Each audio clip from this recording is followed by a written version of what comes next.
Hi, everyone. Hello, hello. Happy New Year to everyone who will come across this live at some point in your lifetime. Whenever you come across this live, whenever it is relevant in your life, Happy New Year to you. It's bloody 2026. Can't believe it. It was just 1 nanosecond between 2025 that took us to 2026. Isn't that quite cool? If there's anyone on, I'd like to do a sound test before I move forward. Hi, Lenny. How are you? 25, 1, 2, 3. I want to know if you can hear me. If you can hear me, let me know. And if you can do so, I can continue. Happy New Year, guys. Happy New bloody 2026. Can't believe it. We made it to 2026. It was just 1 nanosecond that made 2026. And we were so stressed out about it, weren't we? As you come in, please let me know where the daylights you are checking in from. Sweden. Hi from Sweden. What time is it in Sweden now? Well, I'm in New York. New York is cold, but we're warm on the inside, and so we are warm in our hearts. Hi, welcome from Cali, New Jersey. Oh my gosh, California, you have a very exciting 2026 as far as Earth rifts. Quite a good part of this world have a lot of interesting things this year, but California, I want you to kind of follow the models this year, and I don't even know I'm telling you this, but follow the models this year of when the tremors start and start to kind of get a feel for it, of what's happening, so you can have an idea when it starts to go cat what they call them, um like a 4 earthquake and then a 5, and then when you realize that you start to hear that the sea levels are rising, that's a time for you to start becoming aware of how you feel. How am I feeling about the energy of where I live right now? And you can tap into yourself and find out if your soul is telling you you're safe or not. Okay, I want everyone who knows me, who follows me, to trust your own intuition wherever you are in the world. Okay, hey, from Venezuela. Oh my gosh, Venezuela already charging in. Yes, it is. um we're not supposed to really talk about this today, but anyway, since you're saying Central Texas, welcome in the house. New Jersey, welcome in the house. Venezuela is going through a shift, and it's a pretty aggressive shift in a way. And what I want to tell you, everything that's happening, and 2026 had to start out with a bang. Gosh, I don't know why, but it always does, right? It's almost like when the pandemic started, when it did start, it was already there the year before, but they orchestrated for it to just start out with a bang, right? In the year that it came in, like, oh my gosh, it's not a new year. But Venezuela is going through a shift. So you ever heard in faith where we say when the enemy has a plan, God already has a plan for the plan of the enemy. It's kind of what's happening in Venezuela right now. So I want you to not look at these things in fear, to say, oh my gosh, what's happening, I'm going to be fearful. And the first thing that's driven to you as far as fear is to say, oh my gosh, energy is going to go up. I don't know if I can buy gas. My business is affected because I'm in logistics. How am I going to afford it? You don't feed the fear. You keep feeding whatever is happening around you with love, because everything is an orchestration. I kid you not. So, Venezuela, yes, there's a power play there. And I want you to understand, yes, it is mostly for the resources, but it's also a distraction from other things that are happening, because we are so tunnel vision that we just want to look at one thing to say, oh my gosh, do you see that thing? And that's all you talk about for the whole month of January, which kind of is what you're going to talk about. But I want you to also understand that this is a country that also needed reform. And so, whatever plan the enemy had for this country, God has already another plan to help it to be directed in reformation. If the collective who's there will finally understand, oh my gosh, this is the crack in the wall, and they've built it so high that we couldn't see through it. So now that I can see it, let me intercede and pray through this. So I am now requesting the most benevolent outcome for my country, for my people, because there are many things behind those high walls that the world was not seeing. So things aren't very fair the way they start out, because one fraction, which is fraction of darkness, always has a plan to go in and greed and grab everything. But there's also a subtle knowing and sigh of relief when all the dust settles. Okay. Um, Blimey, you got me talking about things that are going to happen in countries, right? Welcome, guys. Welcome from North Carolina, Netherlands. Oh my gosh, Happy New Year to you. Thank you for checking in. From Australia, thank you so much for checking in, guys. Whatever the weather is, your side, I want you to implode absolute warm love within you. And that's where I want you to start off from. My idea today was just talking about bloody trauma, and you having me talking about country stuff. But let me tap into trauma first, and then if we have time, then we'll go into earth changes or what the probabilities are. Okay. But the reason why I wanted to have this conversation was, I don't know. Have you ever had a really small moment that suddenly made you feel incredibly full, like nothing changed on the outside, but something shifted deeply inside? Sacred breath, right? Before I start talking, I want everybody to become heart centered because I don't want your busy minds to listen to this. I want your heart to check into our conversation. So, if it is safe, if you're not driving, close your eyes just for, let's say, 30 seconds. Intentional inhale and exhale through your mouth almost ecstatically. And do this for 3 to 4 times so you can become heart centered, where you feel an expansion in your body that's like, oh, so yummy, right? That's where I want you to start off from. And I'll give you a few more seconds. 10, 9, 8, 7, 6, 5, 4, 3, 2, 1. Okay.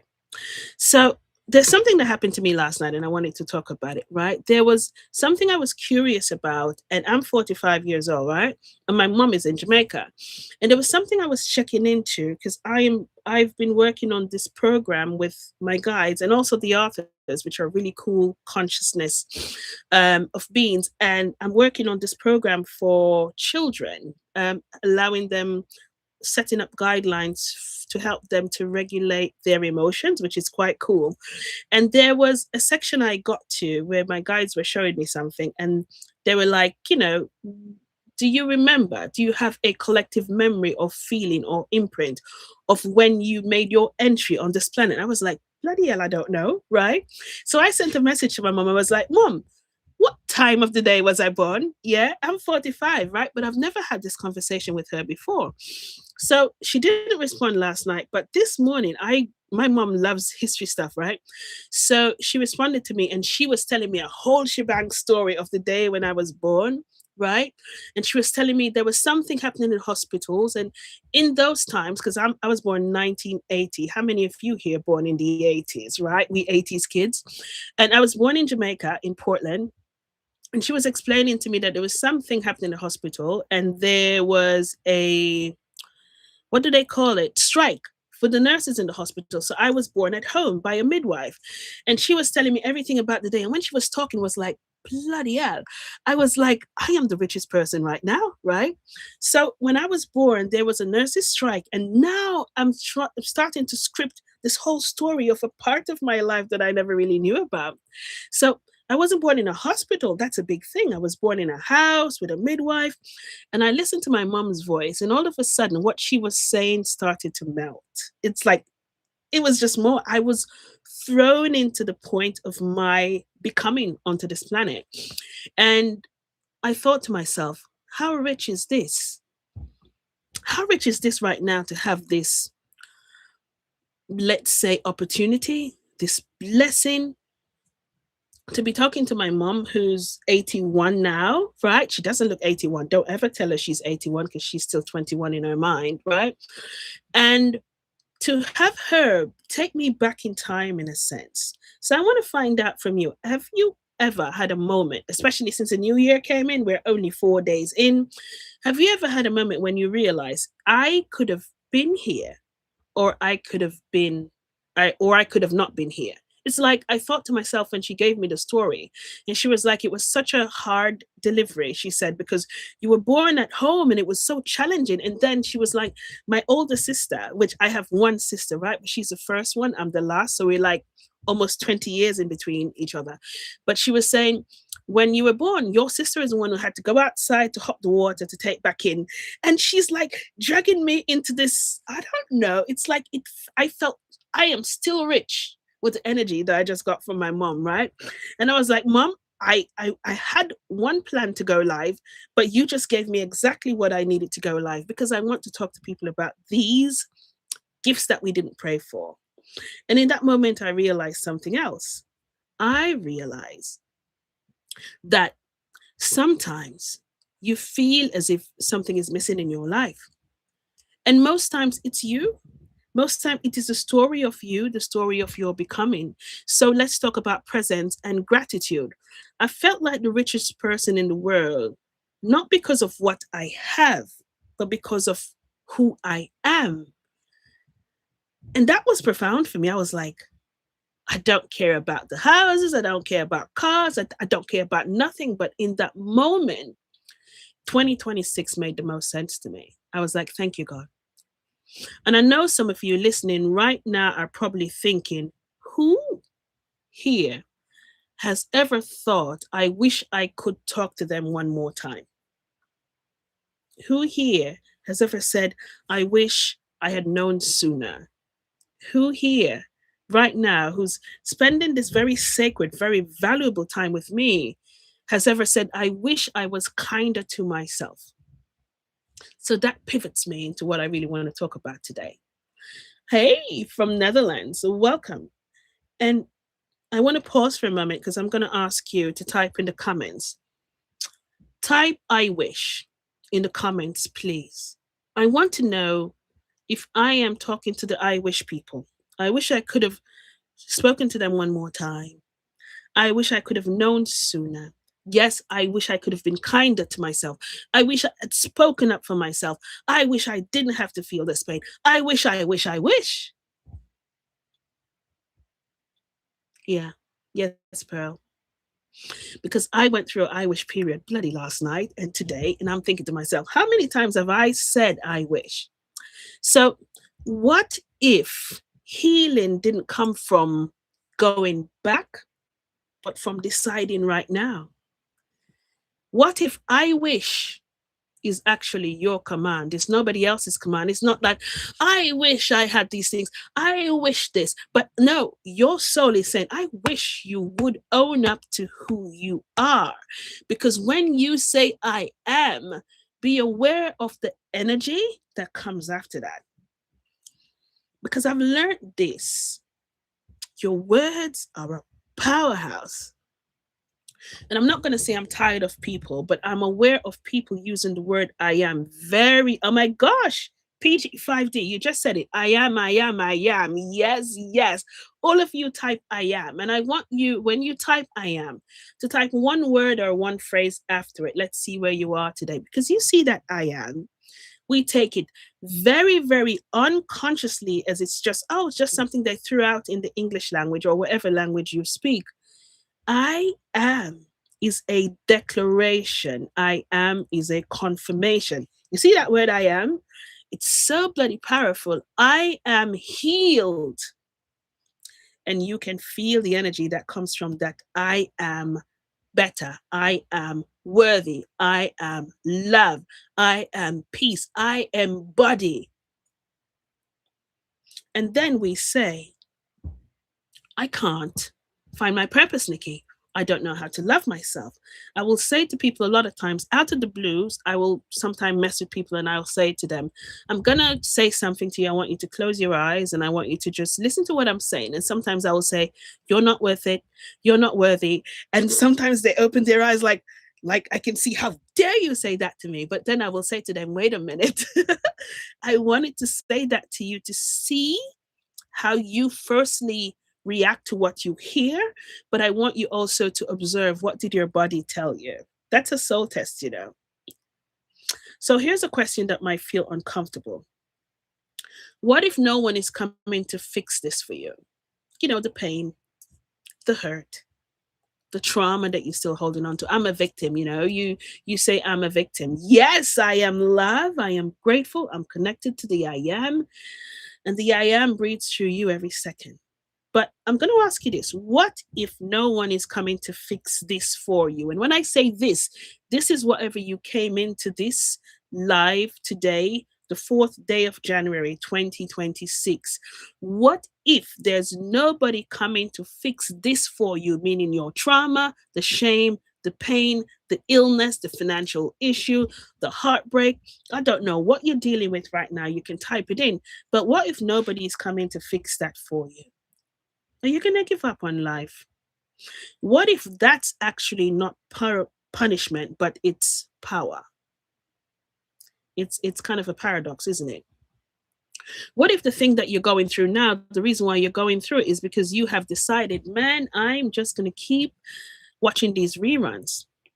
When was the first time you realized that you might be stronger than you thought to believe? You know, when I realized that, I realized that I was stronger than I was taught to believe when I cleared rooms. When I did not have anyone around me for distractions, I realized, bloody hell, I thought the world would end. I thought I couldn't make it on my own. I thought. But then I realized, I can actually do this. And quiet time is actually good, because the moment you realize you can heal yourself, you stop outsourcing your freedom. I love it when you are where I am. You have a notebook or something to write stuff down, but I think this is going to be remain on YouTube, right? I want you to remember this. The moment you realize that you can heal yourself, you stop outsourcing your freedom. So you stop overthinking. You stop owning these things that aren't yours to own, to say, oh my gosh, I'm a victim, so I own victimhood. So, trauma, I want you to look on trauma as a scene in your life. I remember the first time I had this vision of seeing my life like it's on a bloody stage. And I was like, I don't understand this. Happy New Year, Sherry. I thought to myself, well, if my life is a stage, who the heck choose these actors to put in my life? Who the heck choose that person who decided they wanted to, traumatize the daylights out of me? Who the heck choose a person who broke my heart for the first time? Who the heck, I want to find the director, the producer, I'm firing them now. And when I started to go through those layers, I realized I'm the bloody director of my life. I'm the producer. But there are some aspects of your life, there's a timeline in your life, especially when we were children, where you really are asked to step on a stage in other people's scenes in their life of either choosing light or darkness. I'm choosing to be a victimizer. I'm choosing to be a mean person. I'm choosing to be somebody who's atrocious. I'm choosing to be somebody who gives love. I'm choosing to be somebody who's kind. As children up to a certain age, we come in knowing the I am. And when I say the I am, we come in knowing that we embody joy, happiness, love. We know that there's only one love there is to know, which is just unconditional love. So you were placed on a stage with no script, no consent either. Because listen, if I ever signed a consent to some of the things I experienced, I would have sued the daylights out of people. I would have some lawsuit in court this long, right? And there were no rehearsals either, right? So if your life is a stage, which the reason why I'm telling you this way is because this is the way the guide showed it to me. And for those of you here who are energy healers, who are connected to your energy, or you speak to angels, God, whatever it is, I want to know, I know I'm not the only one who gets these weird analogies and these weird scenes when I'm speaking to people. But when I ask about my life, they always show me a stage. And this big red curtain split in two. So much so that I've been writing this book for over a year with red curtains on the front of it. And I know it's not time for me to complete it because things keep unfolding. But if that was only a scene, why are you still living as if that's your whole story?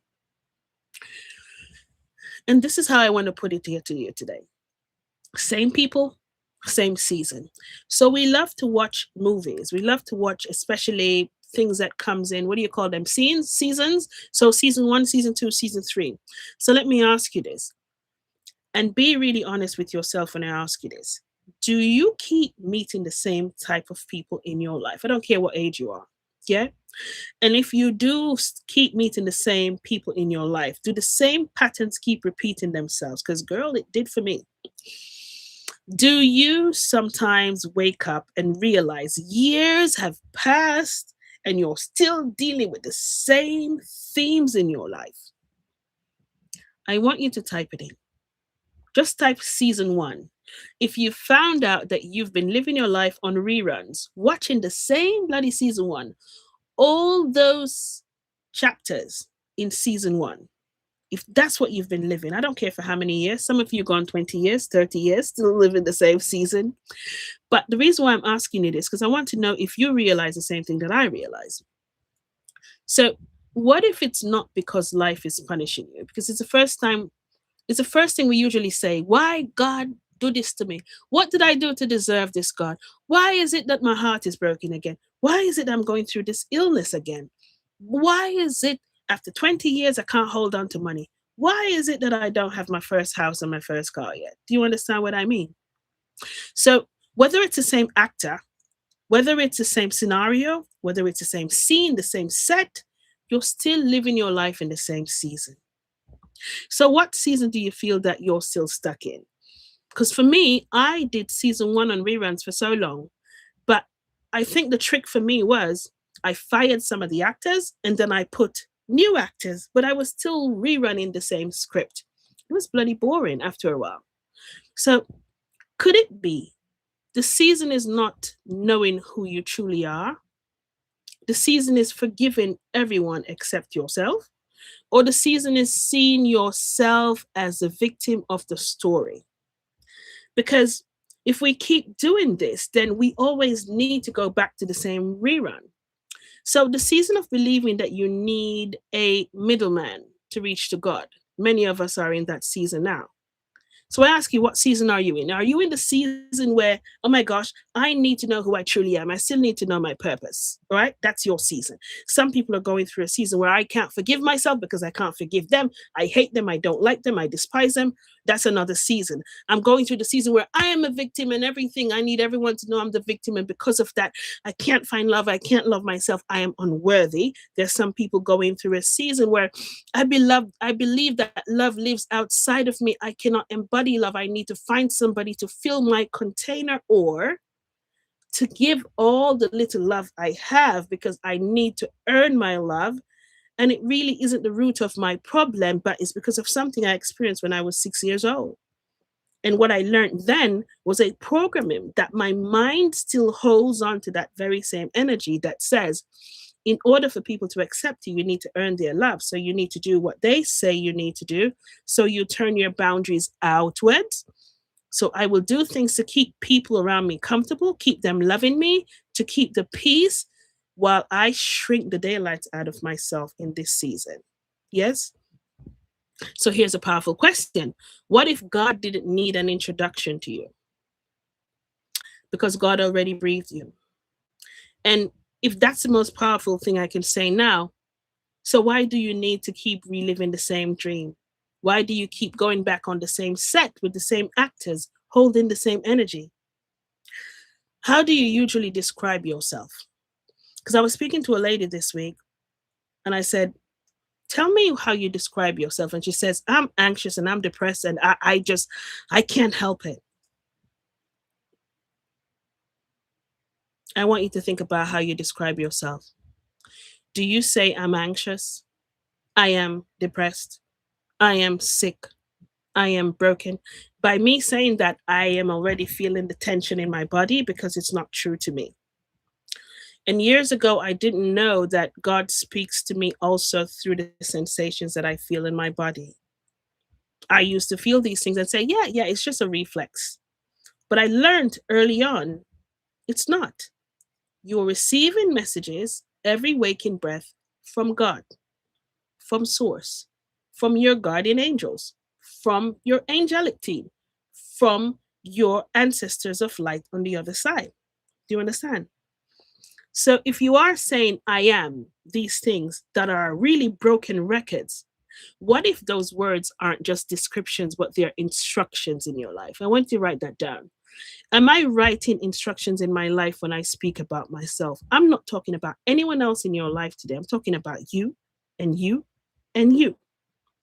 What if the words that you're using in your life are not descriptions, but they are instructions? Let me give you a difference. Let me think about this very purely.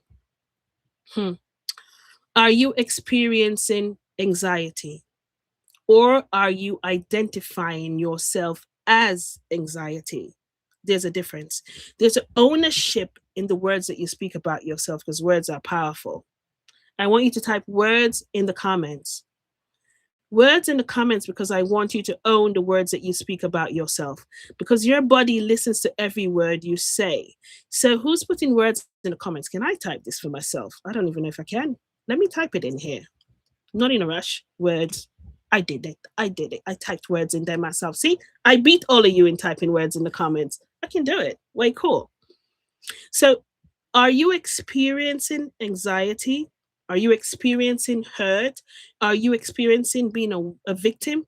Or are you identifying yourself as a victim, as a hurt person, as an unworthy person?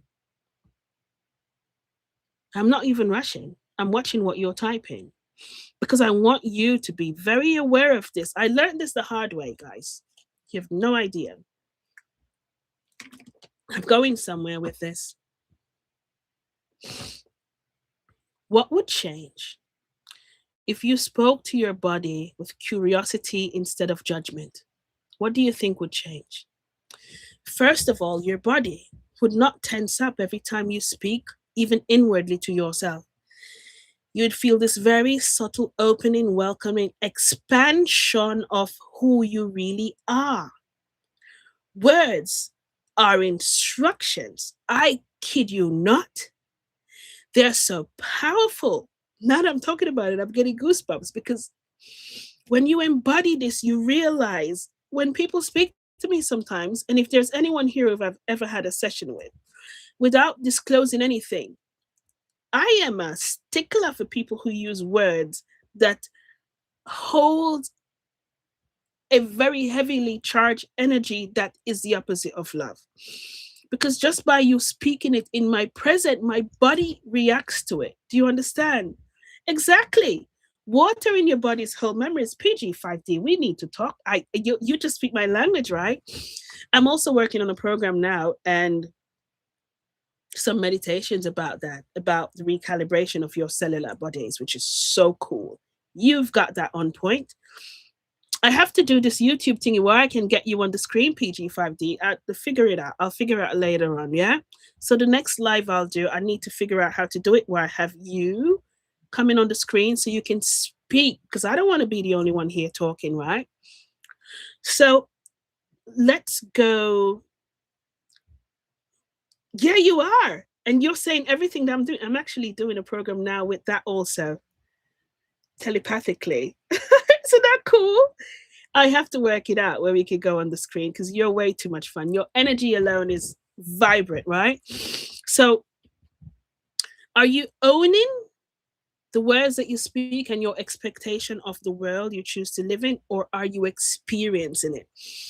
Because from an angelic perspective, we're not taking not a bloody thing. This is my favorite AirPods. I don't know why. I think it's because it's red, right? Am I taking this with me? No. Am I going to step over somebody to keep this? No. The very same things that I used to be, oh my gosh, such a stickler for, I can't do without it. I don't care about them anymore. Because I've realized what truly matters in this world is my beingness. And my beingness means, am I being authentic to myself? What if instead of saying I am sick, you said my body is communicating with me? Because everything is information. Write it down, y'all. Every single thing you receive in this world is information. There's no scene that's wasted in your life. Whenever you feel compression, tightness, pressure, weight in this physical body, which is your universal intelligence. Yes? Everything that you feel on a sensual level, and for those of us who feels when the energy shifts without feeling it internally, for those of us who trust the instructions and guidance that comes in our own voice, but there's also, for all of you who don't, it's not about you picking up a new modality. I don't teach rituals because then it makes people dependent on something outside of yourself. I teach you trusting you through the light body that you already are. So it's not new. So if everything you receive in this world is information, you better believe that when you feel your body telling you something, you need to stop and listen. Sometimes I wish I could do these things in Jamaican dialect because it sounds so nice. Your need, Philissa. That's what we say in Jamaica, right? But your body is communicating with you. So instead of saying, "Oh my gosh, I'm sick," my body is talking to me right now. And you pause for a moment, you pause everything, and you now partner with your body. Sacred intentional breath, which is your direct connection to God, to source. I don't know what names you use these days. I just know it's consciousness of love. And I put my hand on my heart because I just want my mind to understand. Shut up for now. I'm connecting with my heart field. And your heart field is as wide as your hands can go. And within here is my shield of light, my shield of God, my shield of protection, my shield of information, whatever you want to call it. Within this shield, I shrink it for no one anymore. I don't care what experience you're going on in your life. I don't care what you want from me. If I can do it within my shield of light, I will. But if I need to step out of my life to step into your anger, hello, you're on your own. Okay? So within the shield, I am all. I am whole. I am love. And the world can keep doing whatever the daylight it wants to because I am always receiving information. So if I feel tightness, restriction, anything like that, I pause. And there's either something I'm listening to, witnessing, experiencing, thinking, or I'm in a situation or stepping into a situation or about to experience something that my soul is sending a message to me to say, wait, Nick, do you feel that restriction in your body? That's information. I want you to do a complete assessment and choose how you react to whatever is coming online to make you step out of your light. Do you understand? So you're always receiving information. So what if instead of saying, I'm broken, you said, I'm learning how to come home to myself. I'm learning how to be more me. I'm learning how to be authentic. Stop saying I am broken because it's an instruction telling your body that you are broken. Excuse me and this. You are not denying the experience. You're just not marrying yourself to it. Most of us like putting a ring on your finger. Put a ring on your finger with cancer. Put a ring on your finger with heartbreak.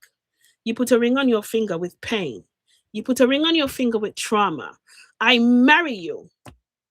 I am just a victim. I don't know how to come out of it. I don't know how to fix myself. I am just broken. I am stuck, especially this word, I'm stuck. Hi, Simply Spiritual. How are you doing, love? Hi. Please hit the like button, guys. Hit the like button if you like the conversation. Thanks, Sherry Ann, for reminding me. So here's my question to you. If language creates seasons, what season are your words supporting right now? What season? Are you in a season of rediscovery? Are you in a season of loss? Type it in. Discovery or loss? What season are we rewriting for you for 2026? I'm not talking about 25, it's gone. There's nothing you can do about 2025. You can do everything now for 2026. So if I am in a season of discovery, it means that I don't care what it was. I don't care what has trickled over to 2026. But here is how I deal with this. This is what I call the shift, right? What would it feel like to stop replaying the same season? You know what it feels like? It feels like taking control of your set, your scene, the movie in your life, which is a movie. So you see, for season 2 of my life, I already charted it. You see this? I've got a big old book. This, see all these scribbles? It doesn't stop. This is sacred writing. People call it automatic writing, but I don't stop doing it because it's liberating, right? And it helps me to choreograph my seasons in partnership with God. So I know exactly what's happening. And yes, predictions do come, but predictions are probability. So I don't anchor in, right? Hit the like button, guys. Hit the like button. That's pretty cool. I see those smiley faces going up. Thank you. That looks really nice there. But here's a shift in your life. If I would like to stop replaying the same season, what do I do? First thing you do is you get up, you step off your stage, because that stage, I'm pretty tired of that. It's pretty boring. And the people on that set, me, I fire everybody. You fire everyone who's on that stage that doesn't serve you, and you don't need to take them to the next stage. So, you know, when you watch movies, right? And when you watch movies, some people just have to die off in that season. They're not coming back. And sometimes they do come back in season 4, but they come back rehabilitated or doing something good, right? So I want you to understand, I want you all to get a book for yourself today. And then I'm going to show you how to become heart centered and really do it for yourself. And this has nothing to do with religion. And you can call it spirituality if you have to. This is just coming home to you. Yeah. So, because when the season changes, the cast is supposed to change too. Otherwise, your story going to be extremely boring, right? So now that I'm in this season, somebody said foundations. That's pretty cool because you can always start to make sure that your foundations are strong. When I say surrender, I don't mean giving up. So I'm telling you, before you start to write the new season in your life, you see that old season there? It's done. I want you to understand you don't need it anymore. And here's what I ask you to do with a conscious intention. This is what I did a few years ago. I simply surrendered. And surrender is not giving up or accepting anything that happened, but there must be a end to season 1 completely. Me done with that. Me a fire over fire and me a take over. I'm taking over producer. I'm taking over director of my life. And I am doing, what do you call that thing that they screen new actors in your life? I'm screening the new actors in my life for this new season because I definitely don't want anything that doesn't serve me in the new one, right? Hi, Mary, welcome. So what I ask you to do, it's 2026. And I want you to think about everything that your soul wants you to remember right now, because some of us have stories, energies. As you come in, guys, like and share if you want to. If there are people out there you think you'd like to hear this releasing of trauma and rewriting your season, share it with them, okay? And like, and if you haven't subscribed, please do subscribe, right? And oh my gosh, Sherry Ann, remind me, there are 2 people here that can get books because I've got new books that came in, and I'll ship it to you. What I want you to understand is, as you're dealing with these new season in your life, you are the one who's now choreographing everything, but you're not doing it alone. You're partnering with God, because no matter what gifts and tasks that you have in this life, you don't step forward yourself because you don't know what's around the corner. You partner with God, and this is how you do it. I accept. After sacred breath, you know what? Do it with me. Let's just do it with me. Close your eyes if it's safe for you to close your eyes. If you're driving, don't lock your eye. Keep your eye open. Close your eyes if it is safe, and only if it's safe. I want you to take intentional, sacred breath. We go through life hyperventilating. Be late for God work. Oh my gosh, I have to pick up the kids. Oh my gosh, I have to cook dinner. We hyperventilate through life, and then we try to seek God, source, love, consciousness, whatever you want to call it, outside of ourselves. When God is flowing through us right through the day, we just never stop to partner with God with the things that we ask for. So we wait for a partner, a friend, a business, a company to make us whole. So let me tell you what you do. Intentional breathing means that when you take an inhale consciously, you are literally allowing the shift, the change in your being. On the exhale, you are allowing and partnering your body to release every energy you picked up this week from every conversation, every fear construct, every distraction, every trauma, no matter how long it was. And when you do that exhale, you naturally feel the weight lifting from you. Okay. That's the first thing. So let's do this. Where 3, 2, 1, inhale. 3, 2, 1, hold for 2, 1, release longer than your exhale. So it's 6, 5, 4, 3, 2, 1, and do it again. Let's say for 3 times. I'll give you a few seconds to do this. Allow yourself to listen to your breath, and not just that, allow yourself to feel your torso lifting. It's expanding and it's retracting, but not in loss, in recalibration. It's recalibrating that which you haven't observed in a long time, because you've been hyperventilating through life and you keep thinking, oh my gosh, I'm at a huge loss for this and I don't know what to do. And your soul says, if you will simply check in to the I am, which is you, you'd realize that we have already choreographed everything for you. As you settle down to this breath, now I want you to visualize yourself laying backwards in the biggest ocean you can think of. And I know not all of you like to go in water like myself, but visualize yourself laying back in the biggest ocean you can think of. Now, as you lay back in this ocean, I know what it feels like, because this girl would be also a little bit scared. But as you lay back in this beautiful ocean, I want you to just visualize the fear that you're holding is the biggest wave you can think of coming at you, or the unworthiness, yeah, or the trauma, or the pain, or the illness, or the signs that your body has been sending to you, or the relationship that's no longer working. I want you to visualize all these things as the biggest waves.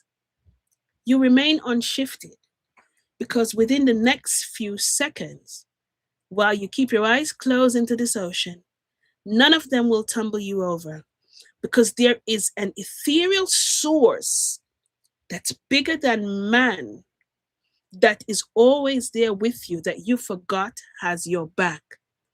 And while it hits you side by side, I want you to understand, the next thing I want you to partner with God and say, God, source, I don't know what you call God, whatever you want to call God.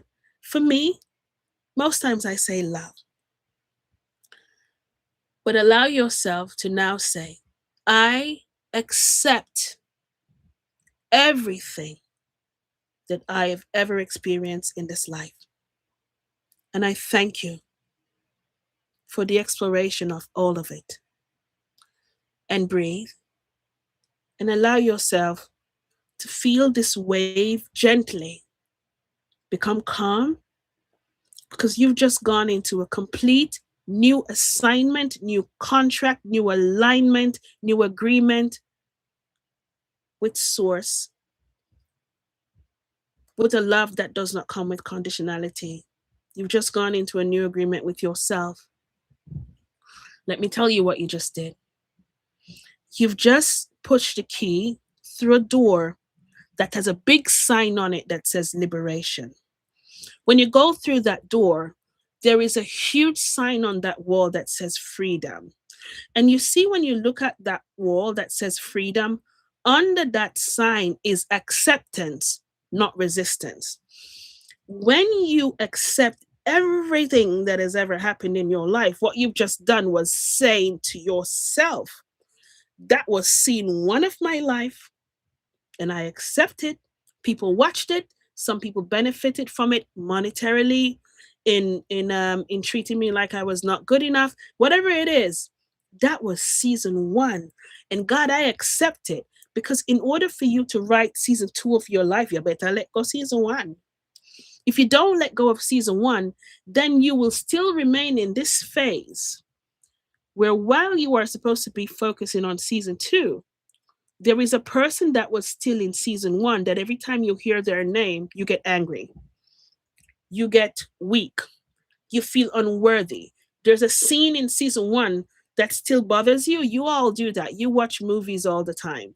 And there is always at least one scene in each season that gets you. Oh my God, every time I watch a season, I have to cry. Does it not? So I want you to let go of season one. Type let go of season one because you're affirming that you just accepted everything that was scripted in season one. You accepted all the people, even the one them would get you in their scene that thought they could do something in your life to take away your power. Today is your day of liberation, pushing the key in, turning the door to understand, wait a minute, that was actually an elusive scene in my life that doesn't own me. It's a part of a story that I was in. I let go of season one because it doesn't own me. And this is where freedom starts. But if you don't let go in your acceptance, I accept everything that happened. You see me, I can talk about trauma and anything right now if I feel to, only because I think it might help somebody. But I don't talk about trauma in a woo woo way anymore. Oh my God, I can't do it. And then for a whole day or a whole week, I'm broken. No, girl, this girl ain't broken anymore because that was season one. I'm done with it. I've thrown away the cassettes. They're still going to be replayed in somebody else's life because they still want to watch it, but not mine. Do you understand? So, this is what I want you to focus on for 2026. The reason why I don't come on my channel and talk about, oh my gosh, all the predictions. And I did a type the other day and I typed just a few things. And the reason why I typed it because I know I'm supposed to make it public.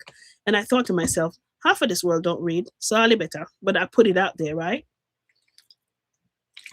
So I typed up a few stuff, and this book is still full of other stuff, but is it important? Not really. I want to guide you to understand that no matter what happens, that's somebody else's season. I want you to focus on your season. All right? That's what I want you to do. So, in any moment if in time, because life is life in, if you find yourself going back to season one in your life, here's a practice. Try this. Place your hand on your heart in any time, any moment, especially in this new month of January, which will kind of feel like a rerun of December if you're still holding on to things you need to let go of. What am I ready to release from the old season? Put your hand on your heart. Feel it, initiate. Tapping is so important. We don't understand sometimes.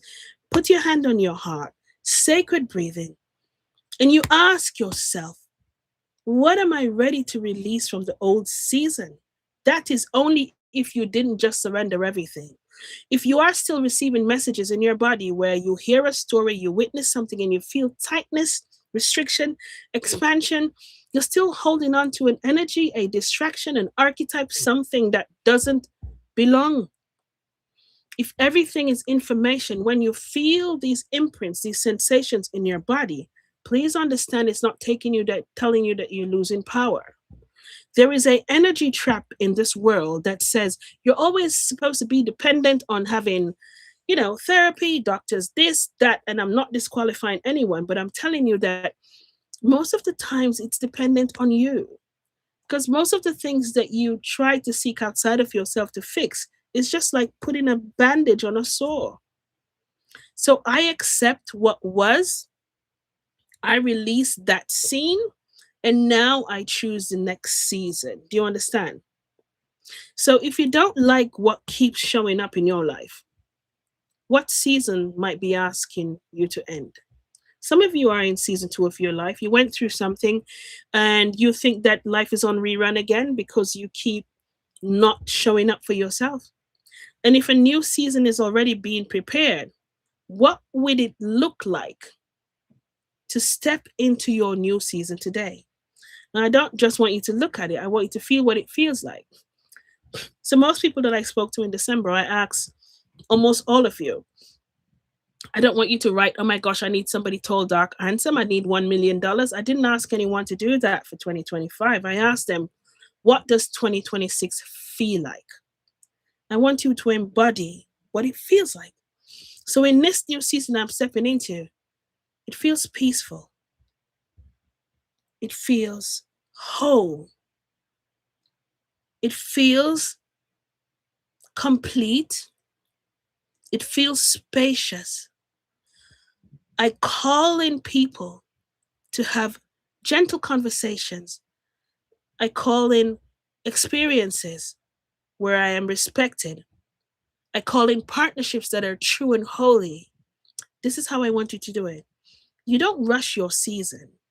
You take your time to choreograph what you're calling in. Do you understand? This is what I want you to do. I want you to understand that everything that happened before most times weren't your stage. You don't even know who the heck set it up. You don't know what the scenes were because somebody else set that up for you. And the trick in it is to say, wait a minute, I need this scene in my life because I am a victim. No, you're not. It's not my bloody scene. I'm firing director. I'm firing producer. I'm firing the actors. Alla uno ota job. I don't want you in my new season. I am taking the seat and I have a seat that says Nekesha Burrell, director, producer. I'm putting my foot up and I'm doing this. And I'm saying, you, okay, let me feel your energy. Is your intention good? No, go on. Go through the door. Okay, this is my life. Okay, the next friendship that I form. Are you good in my life? Let's feel your energy. No, go on. I don't care if you're tall, dark, handsome. I don't care how much money you've got because all of a sudden the money don't even matter that much.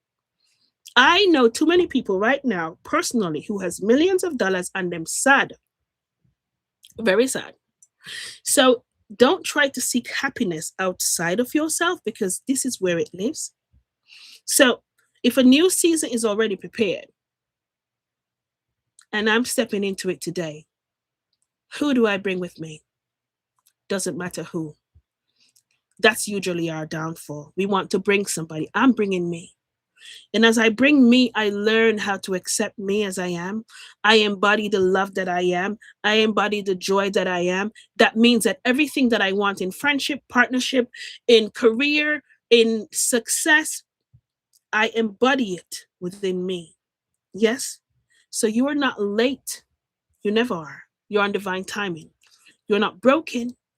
You were simply rehearsing. Lord God, come out of rehearsing now. Set up your stage for this new season. And that's it. Because if one thing I understand, if I can tell you life is an illusion, you'll say it's absolutely ridiculous because I'm going through an illness. And I remember I was talking to a lady just before Christmas Day. The day before Christmas Eve, what's that, 23rd?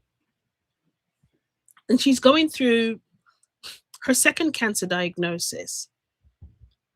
And this world is also reflecting pockets of cancer all over the world. Now in Venezuela, China is doing its own thing while we are being distracted. China's already having their plan to do whatever they want to do because everybody wants to master and do something. Those are their scenes on a collective stage, right?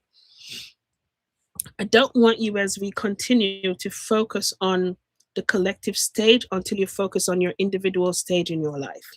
Because if I don't fix and choreograph the scene in my individual stage, everything that happens on the grand stage, a collective stage, will floor me, will make me fearful, will make me heed and also shrink my light again because I want to fit into the grander stage of this life. So as you are going through this, I was speaking to this lady and second diagnosis of cancer. When she came on the screen, she said, I have cancer and I'm tired of having cancer. And I just want you to talk to my guides and ask them why God hate me so much to give me cancer again. And she was talking and I was listening. And I was getting shocked in my body like crazy because everything that she was saying was understandable why she would say it. Because she's talking from the construct of her mind and the story that the mind says, because she's physically going through this very debilitating experience, right? And there are many of us in this planet right now who's going through for various reasons. While she was talking, there was a lot of judgment and anger also coming out of it, still understandably. Remember, she's living through her scene in her life, right? And I remember I got this imprint. I have to laugh sometimes when I get these imprints. I got this imprint of this person just barely going through mud. You know, you have your foot in mud and you're barefoot, and so you can barely lift the other foot. And on the other side was this very sacred plain. So all she had to do was step off and go on the grassland, but she continued to walk straight in the mud. And I thought to myself, what the daylights does that mean? I don't understand. What am I going to tell this lady? And then I heard hate. She must let go of hate. And I'm talking about somebody with cancer. So I allowed her to speak because I'm thinking to myself, how am I going to tell her if I let go of hate? The lady I go through something terrible, right? But I trusted it, and then I said, can I ask you something? I understand you just told me everything that you feel that you need to own, but I don't want you to own cancer anymore. I don't want you to be in partnership in cancer. I want you to be in partnership with your body and with God, with healing. Because the moment you use the word God, if you use God in the way that you feel your body opening, this cancer has nowhere to live, because it's almost as if you turn on the light of God inside you. And when you turn the light of God on, darkness has nowhere to hide. It must be dissolved. And I don't know why that was coming out of me in that way. And I'm talking to her and she's telling me, oh my gosh, I'm feeling pain here. And on my side, I was like, Jesus, peace. What am I doing with this lady? Because I didn't know what was happening. But while I was saying that to her, then I said to her, who is it that you hate so much that causes cancer to keep coming back? And she said, I hate my ex-husband. And when she said hate, she allowed me to talk about this, because she said, Nikki, you have to tell people about this. So it's okay. And when she said it, when she said the word hate, it had so much power in it. When she said, I hate my ex-husband, when she said it was so energetically strong. I kid you not. It possibly could blow down a 10-story building. The powerhouse of the words that come out of your mouth. I'm telling the story because I want you to understand. And when she said it, I said to her, I said, but the only thing you need to let go of right now is hate. She said, I can't stop hating him. She said, I can't stop hating him because all these things that he did to me. And I was supposed to get this. And I said, however, you're going through something now and your body is asking you to accept all that happened before, because you need to let go of that part of your. I wish I knew about the season thing then to tell her, but I didn't know about the season analogy until now, right? But I said to her, you need to let go of that part of your life, because that part of your life is a pattern that you're repeating. And I'm not telling you to blame him either for your cancer, but during your relationship with your husband, you're telling me you went through it for 23 years and it was the worst 23 years of your life. But if you keep saying it's the worst 23 years of your life, you will relive another 23 years of your life with somebody else or with yourself. To learn this lesson that I accept everything that I learned from that relationship, because it's something you learn. And instead of pointing a finger of judgment and hate to him, I don't care what he did. He played a pivotal role to your healing that your body is asking you to give it now. But if you keep finding something in the last season to hate, to judge, to be bitter about, you better believe that you will be creating into form, just from the manifestation of that hate, something so powerful that now it's only energy. It's an energy of hate. But now it takes form into something that your body doesn't know what to do with that energy, the strongest energy that you can hold that will change and create into form within this physical body. Hate, fear, bloodthirst. Leave it alone. It is an energy that is as strong as any demon you can think of in this world, because it is something, once you continue to feed it and it gets fed, it creates physical scenarios, people, situations in your life for you to keep feeding hate, bitterness, fear. It does not stop. It's like feeding a parasite. That's why I call them parasitic attachments. And she was telling me all the reasons why she can't stop hating. And then I said to her, well, you will keep having cancers. Now, remember, I'm not a medical whatever. Let me put this disclaimer out there. I'm not a medical advisor or anything like that. I was just giving this woman spiritual advice. That's all I was doing from the energy that she was sending back at me. So, yeah, don't tell me that I told you you don't have these things, but I'm giving you an insight and an imprint of how powerful something that we think has no power over us does. And I said to her, when you are ready to let that go, because it was simply a scene in your life, God is giving you the opportunity now to relive a scene in your life by choreographing exactly the person you know you deserve. And you're wasting time now going through a season again of a rerun of going through cancer again because you choose not to let go of pain and hate and anger. And I don't know if any of you are holding on to these things. Listen, I don't care what you did me in my life, whatever year you did it, that season is done. That those are on old time cassettes. I don't even have a player to play cassette anymore. So my season one, I don't even have the capability to watch it anymore. I don't have the need. I've never had the want. I never been curious to look back at season one because I lived that crap. I'm not going back there. My season two was good. It was all right. It allowed me to, whoa, to speak small truths. And my gosh, I cleared rooms and people still haven't spoken to me back because I started to clear rooms because I just simply said, you know what, with all due respect, I'm sorry. No. And the first time I said a small no, I was like, just Christ, it feels so good. It felt so good the first time I actually stood up for myself and said no. And then I realized the world didn't end. Do you know what I mean? So I want to know who's the next person on this live right now who's ready to speak small truths. Do not don't wait for a volcano to erupt in you. I tell everybody this. You don't wait for people to step on you to do things and then you blow up because then you step outside of your light to meet them in anger, to meet them in judgment, and then you don't go anywhere. There's no resolution. Every time you get the opportunity, you speak with compassion, but you speak your truth. So what you do, you don't keep wearing this mask of saying, you know what, I'm hurt and I'm broken and I feel unworthy. So because of that, I'm indecisive. So I'm wearing these masks. But when people see me, they see somebody who's always undecided. I don't know. What do you think? I don't know. What do you think I should do? Because you can't make decisions for yourself. Take this mask off. It's 2026. Now let people see who you truly are. I am gentle. I love me. I am not selfish. I'm self full, so full of my bloody self. I'm going to tell you exactly what I think with compassion. I don't have time to judge you, so I am not interested to create any situation, any scenarios, any experience with you to say that I even need to judge you because I understand that judging you judges me. I don't have time for that in 2026.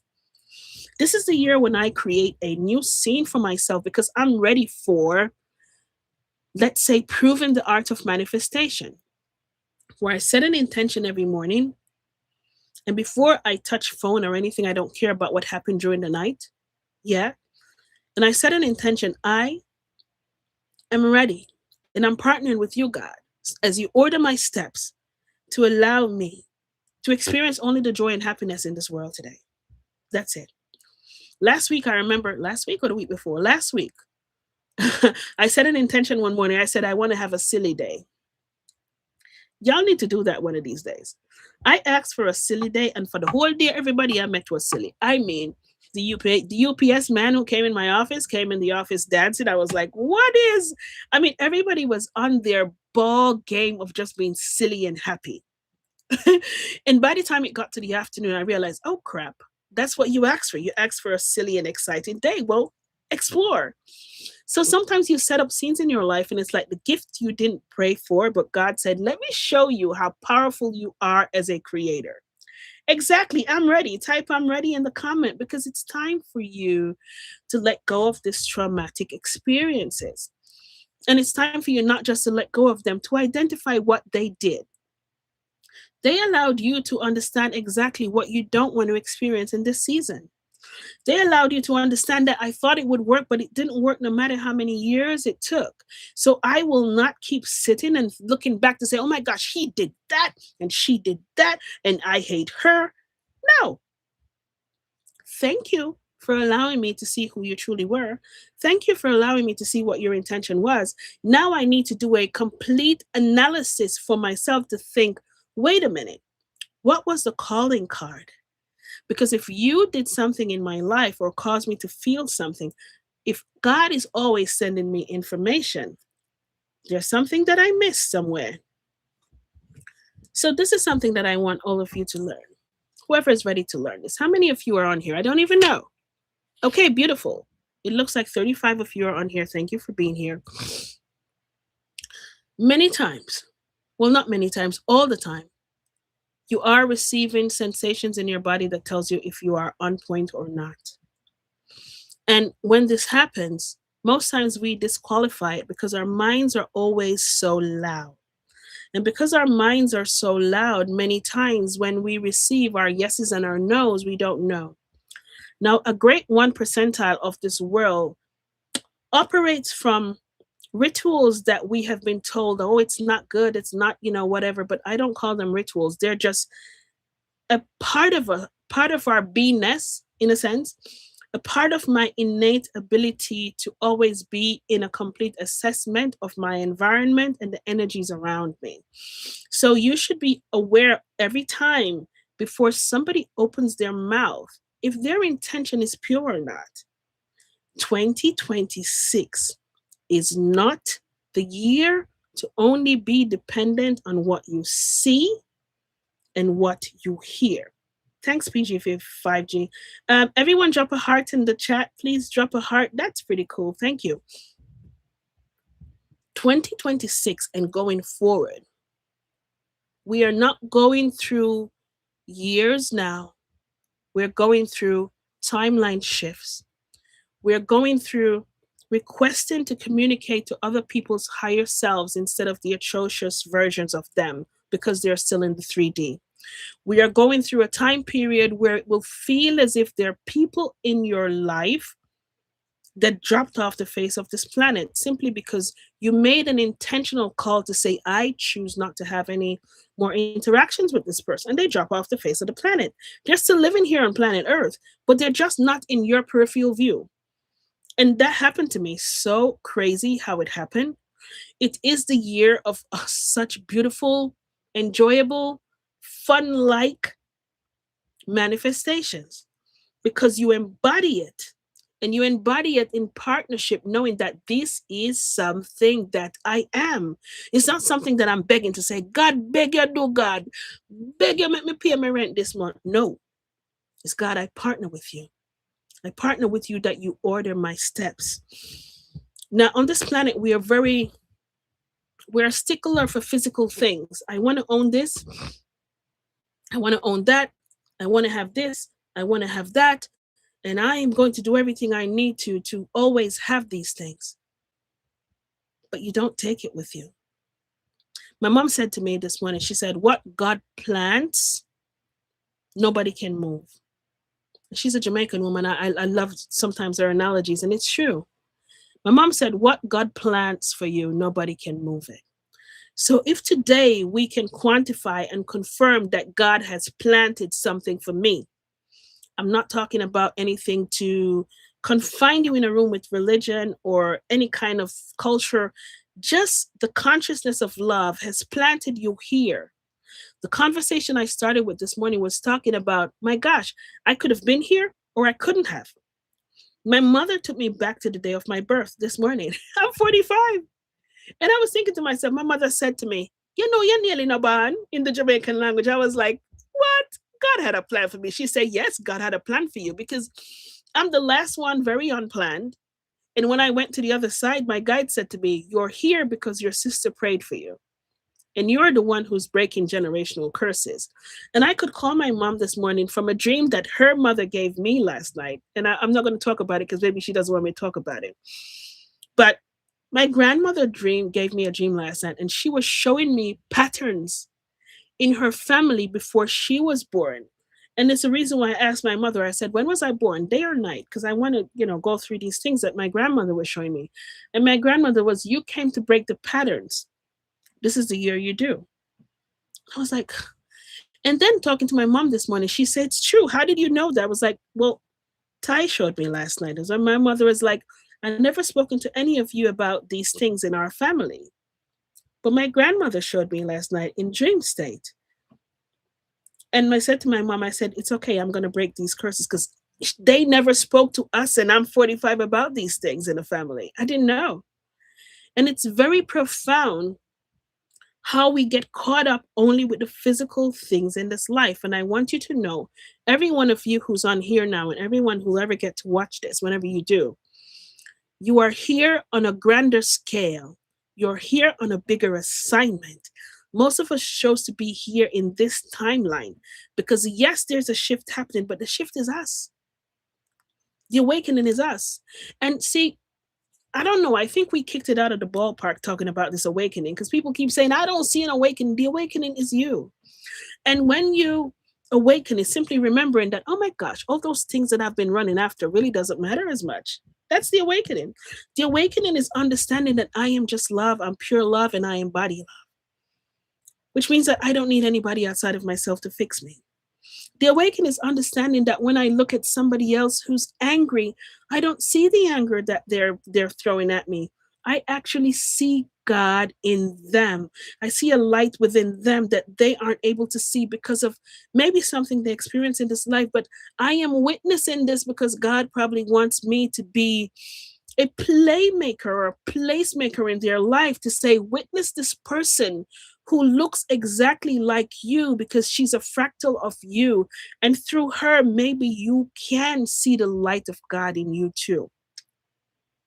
That's the awakening. It's a consciousness shift. It's not a change, it's a remembering.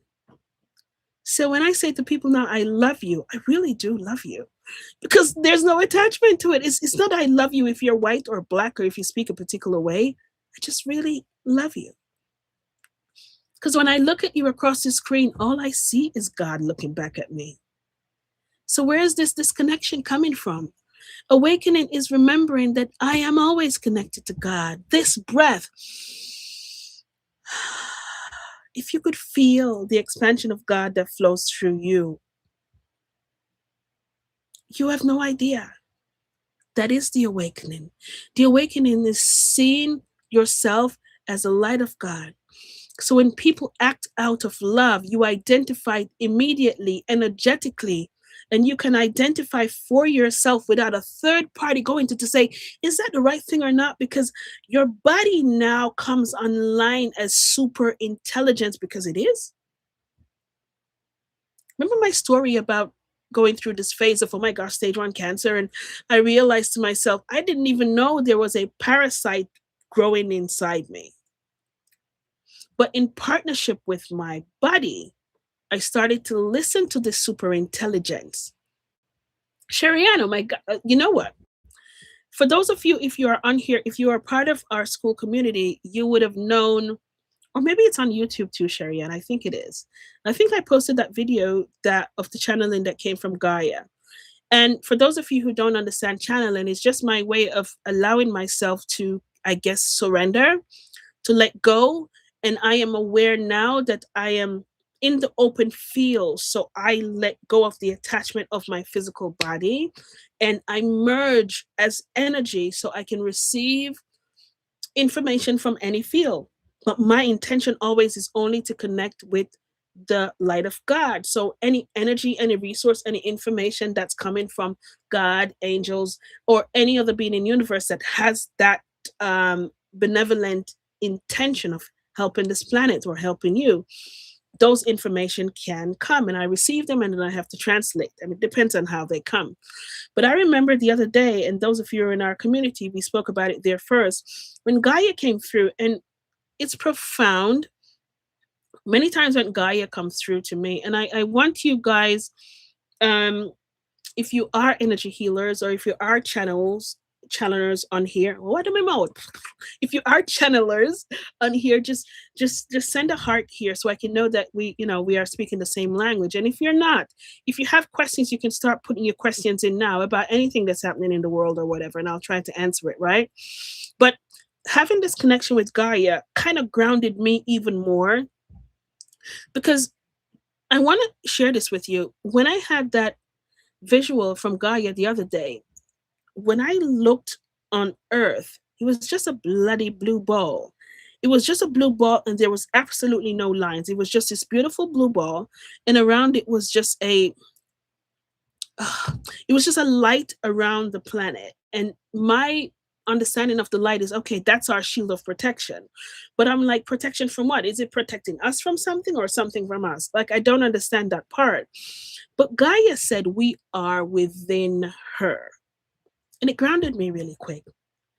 And it's something that she said that I will never forget. Gaia says she doesn't need us to feed her with fear. She needs us to feed her with love. And that's why I have all this whole bunch of writing, because she was going through with me the timelines of things that are probable to happen, but they're all probable to happen according to how we choose to react to that, what's happening now, right? Because most of the things that we experience in this life, it's either we're feeding fear, or we're feeding light, or we're feeding hate or bloodthirst, or we're feeding light. So the way they always explain it to me is when collectively we start to hold on to the same energy or the same construct of thought or the same emotion, we create a field of resonance, and this field of resonance feeds a power source.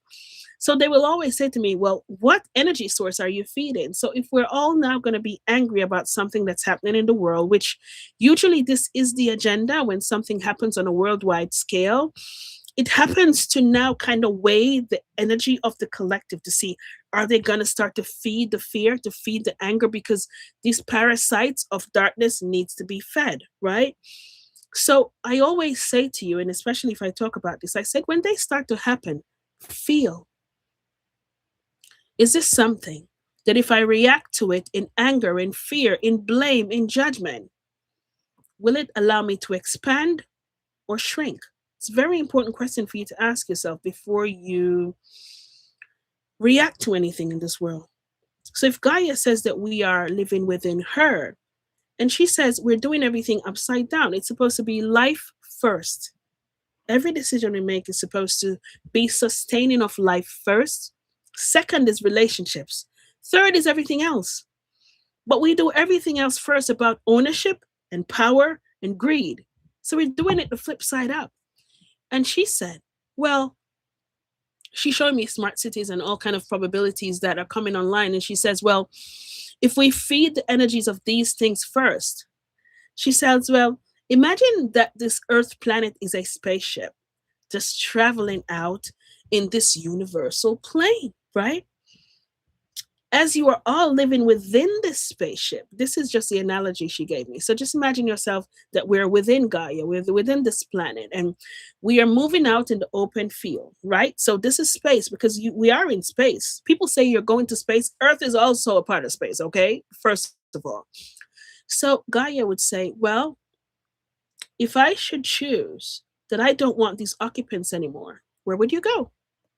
And she said, if you don't take care of life first, meaning sustaining the ecosystem of this planet, it's about climate change, it's about being one with nature, it's about taking care of yourselves. She said, well, where are you going to have these smart cities? Where are you going to have these new technologies? Where are you going to have this new life? And, you're killing people to own a resource that really isn't yours. Gaia says, well, it doesn't belong to any of you. You act as if, oh, I'm just passing through, so I can just scrape what I want. And she says, well, where will you go when you scrape what you want? And it's just beautiful for me every time I saw the hand coming like this, like taking up the minerals. And she says, well, where will you go? Because where will you take it? Where are you going to go to Mars? You're still going to be a human being on Mars, aren't you? With the same personality and bloodthirst. Is it going to accept you? No. So I found that very interesting when she showed me that aspect. And I thought to myself, my gosh, we are so fragile as a people, let alone collectively a planet. But we don't act like it. We want to own, we want to be, we want to hold on to that one identity. We want to be as mean as heck. We want to be the ed one in the family. Because of that, we don't talk to our siblings. We want to hold on to the pain. So because of that, we don't take care of our parents. We want to be. And when you get to communicate with a consciousness of love that is so profoundly alive, this earth is alive. And Gaia says, when you heal yourself, so will I heal. She says, when the tsunamis come, please understand there is a tsunami also within you. When the earthquakes shake, please know I am reflecting what you are imploding. It's different. It's very different when you have these perspectives and hear from a consciousness of love, and then I understand I am so bloody fragile, so are you. So why am I acting as if I am taking the car, the house, the this, the that with me? No, you don't need it. It falls away, it doesn't matter. And I want you to understand this. We are all one. And when I say we are all one, it's like a never-ending silver thread that connects all of us. So when we have a break in this link, in this thread, because I don't like this person and there's bloodthirst and I don't like this family member, please remember that they're also an aspect of God. And you see this scene in the world, I want you to stop today and just look at this scene, this collective scene in the world. There is a person in the world right now who is being a very good disruptor. That's the scene he's supposed to play. And there's a person in your country that's being a good disruptor, and there's somebody who's stirring up trouble because it needs to be stirred up.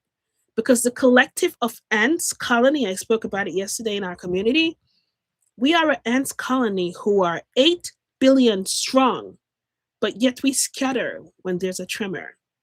And we don't understand the power we have when we glue ourselves collectively and energetically together. We don't have to be in the same place.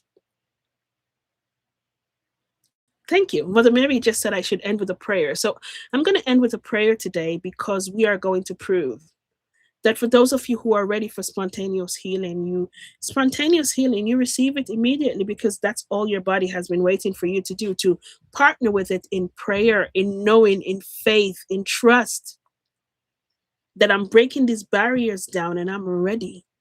I am not just saying I need to be healed. I'm not saying I need change. I'm not saying that I need love. I am saying that I'm worthy of it. There's a difference. So I'm going to go to this to see if there are any questions, and I'll answer your questions, and then we'll do a collective prayer, maybe for Gaia and everyone else who's here. And I think we should do this probably weekly because this year we need a lot of prayer in this country. Prayer that's not confined to time, space, people, culture, religion, just prayer, open prayer where people are here and we are now interceding and partnering with God, with Gaia, with these angels, because we are the boots on the ground. Okay? Why I feel like I'm in the same circle. Lenny, did you come on late? You feel like you're in the same. Why I feel like I'm in the same circle? You can mean a couple of things. I don't know if you mean the circle of where we are now, as on this live, or you mean the circle in your life. If you're talking about the circle in your life, we spoke about that before. It's simply because you won't let go of your scene one in your life. If you have questions, you can post them now. And I'm just going through to see if there's anything that I miss. I daily release what no longer serves me. Yeah, it's a daily thing. Do you know this world is so energetic that if you let go of things yesterday just by walking out your door, if you're not careful, you pick it back up. Just by being an empath. I'm sorry, I'm in New York and my lips are chapped as heck, which feels weird. Um, Energy is so much your pure form that by being in a household or in a space with somebody who's festering anger, it shifts your energy so much. And if you're not aware and careful, you can also share the space of energy of anger that that person has that shifts your energy immediately. Or it can be the other way around, where if you choose to remain in your light, this heart field that is yours, this shield of light that is yours, you can keep remembering, I will not turn the light off in my room. So everyone else in my household, even though it seems dysfunctional, I am going to remain in my light. And it can be so contagious that the love that you have in the space that you are always, that people always want to be around you, People always want to tell you their problems for some reason. It's not because you're only beautiful, because you are, right? It's simply because of the light that you carry. And remember that light reveals what the darkness hides. So imagine you're having a conversation with somebody and you are explaining to them simply who you are. By being who you are as your most authentic self, it allows this person also to heal through you. But if you choose to meet them to say, oh my gosh, that's me too, and you start to mirror your story with this person in their trauma, you're taking yourself back to the pain that you let go. Don't do that. Be aware of the words that you use. Yes, I recognize that. That is something that I have experienced. However, thank God I don't experience that anymore. I am now liberated. I am now this. Use the words in this way to ensure that you're sending instruction to your body that this is not something we own again. Okay? All right. Okay, Maida Rodriguez. I had surgery and it affected my left side. Can you lift me up in prayer? You're kidding me? We'll lift you up in prayer every single day. How are you feeling now in your body? While we are lifting you up in prayer, I want you also to partner with your body. I want you also to speak to your body daily. I want you also to remember that, listen, this is us, not just me. I am healed. I am feeling better. I want you to acknowledge that every day and intercede with God, with your angels, with your guides. And before I get into the prayer, I want you guys to remember this. Whenever you have decisions to make, whenever you're in any situation, everything in your life is information. So when you start to feel these sensations in your body, tightness, restrictions, it's a no. You feel openness, peace, pleasantry, it's a yes. You're always receiving information. I never taught you this in school, but it is very true. Okay.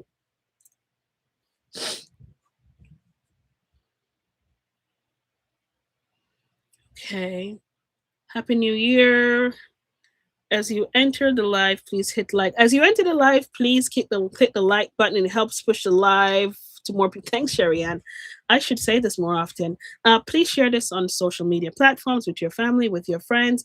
And thank you so much for being here with me. It's Sunday, and here I am, taking your time.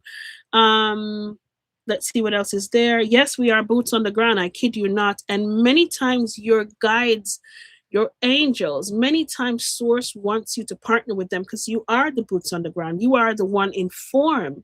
So it's not as if you're walking alone. Everything that you go through, you are partnering with some energy of the unseen. But you're never without the unseen, okay? I will turn the light off in my room. Those days are, oh, I will not turn the light off in my room. Good. Keep it on. Now, remember when you start to speak your small truths, sometimes your light is too bright for some people. Not everybody likes it. Some people, and it's not that they don't like you, they don't like the truth that you're presenting to them. Because remember, when you turn your light on by saying, with all due respect, I'm sorry, I have to say no. When you start to stand up for yourself, not everyone is going to like it because all of a sudden, wait a minute. So if I believe what this person is saying or doing in their life, which it's going to mean that I was a horrible person. It's easier for me to stick with the things I knew before. And her light is too bright and I can't stand her. But don't internalize it. You're just showing them something that they've hidden from themselves for a long time. So love them still compassionately. I'm not telling you to give away your power. You can love people from a distance too. But I'm asking you not to take up judgment or hate in your hearts. It's too heavy. Okay. I made it, sending lots of love. Okay. Thanks for making it. Um, okay, question. Probably missed this as I came in late, mid lucket. What happens when you do pray for health? Let go of all that doesn't serve you. Try to feel the peace in your body, but still do not get healing. It doesn't have to be a part of your soul contract to get healing. Many times, what we call healing is not what we are feeling physically. So it can be two things. It can be one, that you still haven't physically let go of something. You're still holding on to some paradigms. And it can be two, your body was whispering long before it screamed. And many times our body has been whispering to us very subtle messages and we don't listen. Remember that your body is a vehicle. Remember, guys, I'm a Ferrari. I don't know what kind of body you have. I call my body a Ferrari, right? And this body, I need to partner and listen to it, because sometimes I need to stop everything and to get an oil change. Okay. Sometimes I need to stop everything and change this engine. Sometimes my transmission need overhaul, right? So if I don't listen to it, which nearly happened to me quite a few times, when I did not listen, and spirit set me up, and I completely had to be, kind of sat on my behooty, and I just had to do what I had to do to get it back. Sometimes we run our bodies to an extent where it's almost not beyond repair, but it doesn't come back to its normal self. But also, I want you to know, some of us, our soul contracts are not to heal, but to persevere through the exploration of illness, because the angels call illnesses exploration. I'm exploring this one because I have someone else who's observing me, who's witnessing me, who is supposed to experience this illness with me, because they are going to be the catalyst of change in my family. Do you understand what I mean? So illnesses and anything that happens that's outside of what you perceive as light, there's so many reasons that causes them. But for you, I can't tell you right now, because I'm in this field of talking to so many people. But at the same time, I do not want you to own this healing. I am healed. And when you say I am healed, I want you to be healed spiritually, internally, and implode and embody this. Okay. So whatever it is that you're holding on to, one, it can be a soul contract, that there's somebody around you who's witnessing or needed to expand their bandwidth by experiencing you going through this. So I want you still to partner with your body and partner with God. And as we do the prayer today, if it's a case that you're supposed to receive healing, believe it, sit into it, and understand that, listen to me, this is simply a scene in my life where I am going through this experience, but I don't own it. This is an expression of self. And there always will be a season 3, 4, 5 in your life. It never ends. And I'm really happy to say this, because I've heard it from more than one source. This is the first time in the history of this planet that we do not completely annihilate it. And I've said this over and over again. Gaia said it to me, and Yeshua said it to me. And I had communication with the authors, which is very new for me to be receiving information from the authors, but they're working through me with helping the children and helping parents with the children. And because of that, I love that. Okay. So let me go to this prayer and see what happens. All right.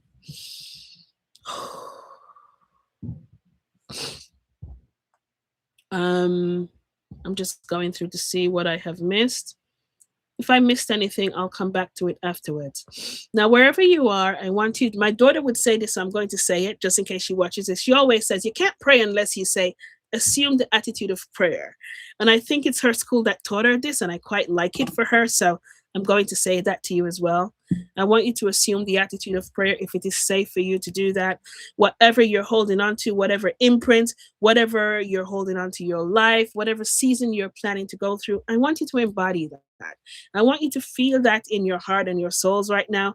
I want you to feel what it feels like to be healed, and not just saying it. I want you to feel the opening in your torso, in your solar plexus, because every one of us here, between where your heart chakra is, all the way down to your belly button, all the way up in a beautiful circular motion.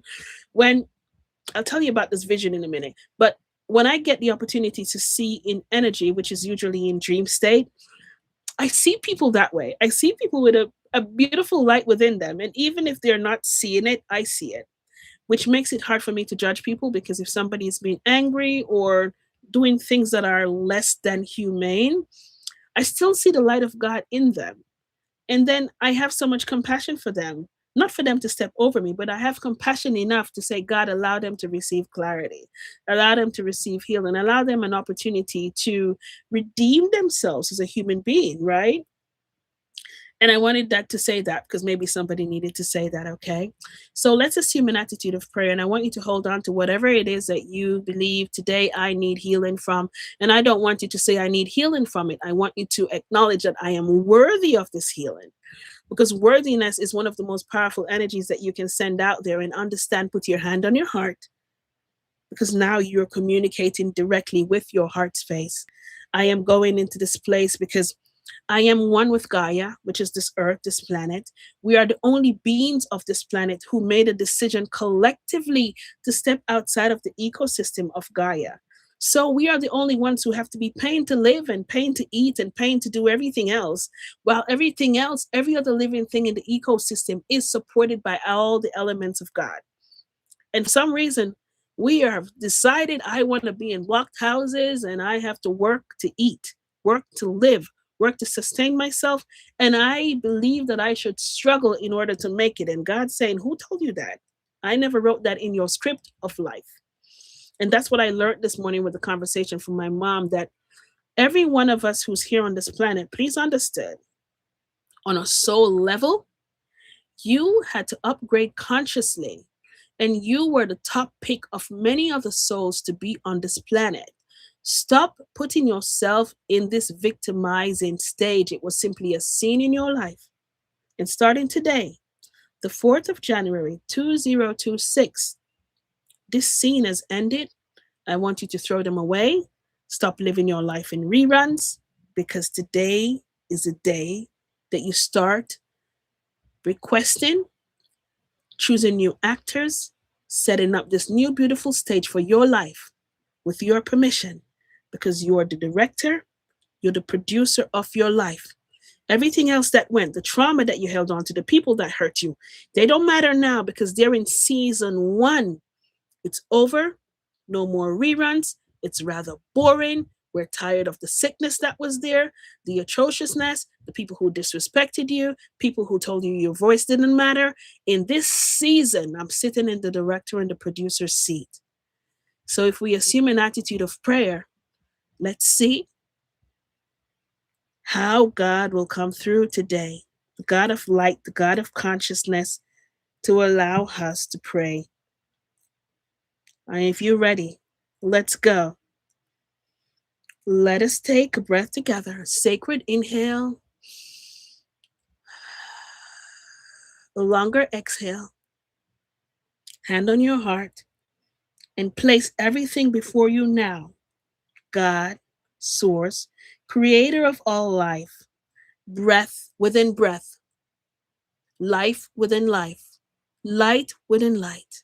And for those of you who are religiously led, in the name of the Father, in the name of the Son, in the name of the Holy Spirit, led by Jesus Christ. For those of you who aren't, Creator of the universe, all love, all knowing, all beingness. Today we pray first for Gaia, for this living, breathing earth that holds us, feeds us, and carries us through every single season. She asks for us to feed her with love and not fear. Today, we acknowledge that the love that we will feed her is the love that we are embodying ourselves. Today, we partner with her, with God, with Source, with every element of this planet, acknowledging that our words hold power, and the instruction that we give our words starting from today, meaning that we heal ourselves within of every old scene, old trauma, old trick in the book that was not a part of our stories. We choose now to acknowledge the truth, even the ones that are hid in plain sight, so we can understand the power that we are and the superheroes that was held for us as children. Every memory that we hold that holds a child hiding in a corner who was treated unfairly, that child was our superhero. Every animation that we watch that shows the power of 10 tigers, that shows the power of energy, that shows the power of change, we embody that today because there has been a superhero that held space for us in our lives that we simply weren't told that we needed to acknowledge. Today we step forward and we go back for that inner child. We go back for that inner memory, that love, that joy that we embody, and we bring it right here where we stand grounded with Gaia today. And as Gaia said, when we heal us, we heal her. And as we live within this beautiful resource of love, this mother of consciousness that God allowed us to live in, today we say thank you because we begin this new year in gratitude. Gratitude for understanding that that season has ended and all that it needed was for us to acknowledge that it is done, it's done, it's done. And as we take the next sacred breath, we remember that this season that we are now unfolding is one that we are directing ourselves. We are the producers. I call forth the most benevolent outcome, that everything that you ask in your life, everything that you're visualizing, everything that you know your heart desire, you're not doing it in fear, but you're doing it consciously in love with yourself, knowing that I am worthy of change, and the change that you ask for, feel it into your soul, in your body, and acknowledge it. Own it, because your words are instructions. May we remember that we are not separate from Gaia, from God, from Source, from love, because we embody it in every breath. May we walk with more gentle. May we listen more deeply. May we feel more consciously, to know that every single thing we receive in our life is information. Even the person that takes us outside of our form, to remember that we have a power of choice to regulate our emotions enough to know that I choose not to step out of my light to make anyone else comfortable. This is the year of 2026, the year of choices, where I now choose to turn my boundaries inwards. Because when I speak, when I act, when I place myself into a scene, it is a scene that I created, and I will not make others comfortable while I am uncomfortable.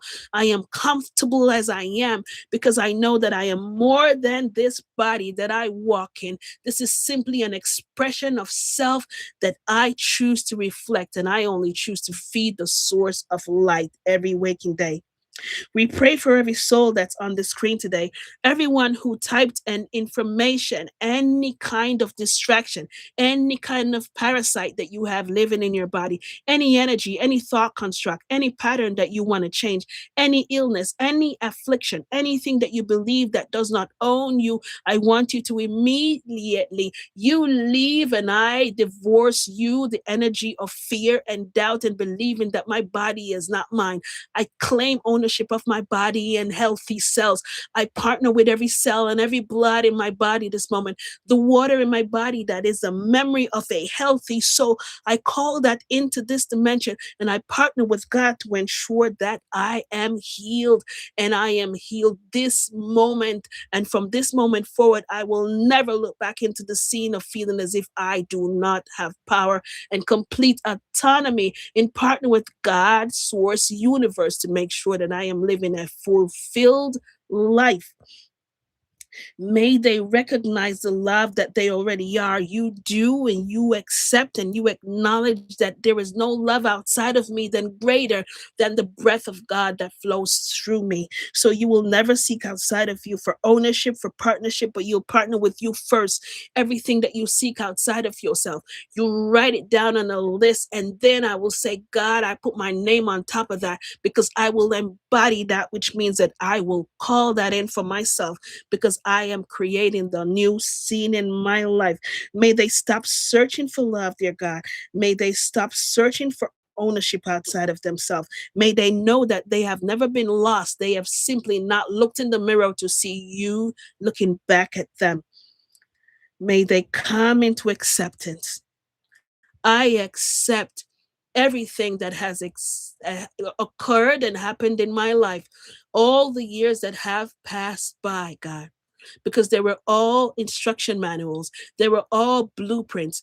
They were all scenes that I needed to see, experience, and witness, so I can know how to feel the energy of people, so I can know how to feel the intention of people, and not just that, so I can know the power in my own choice to choose the things that work for me and the things that don't.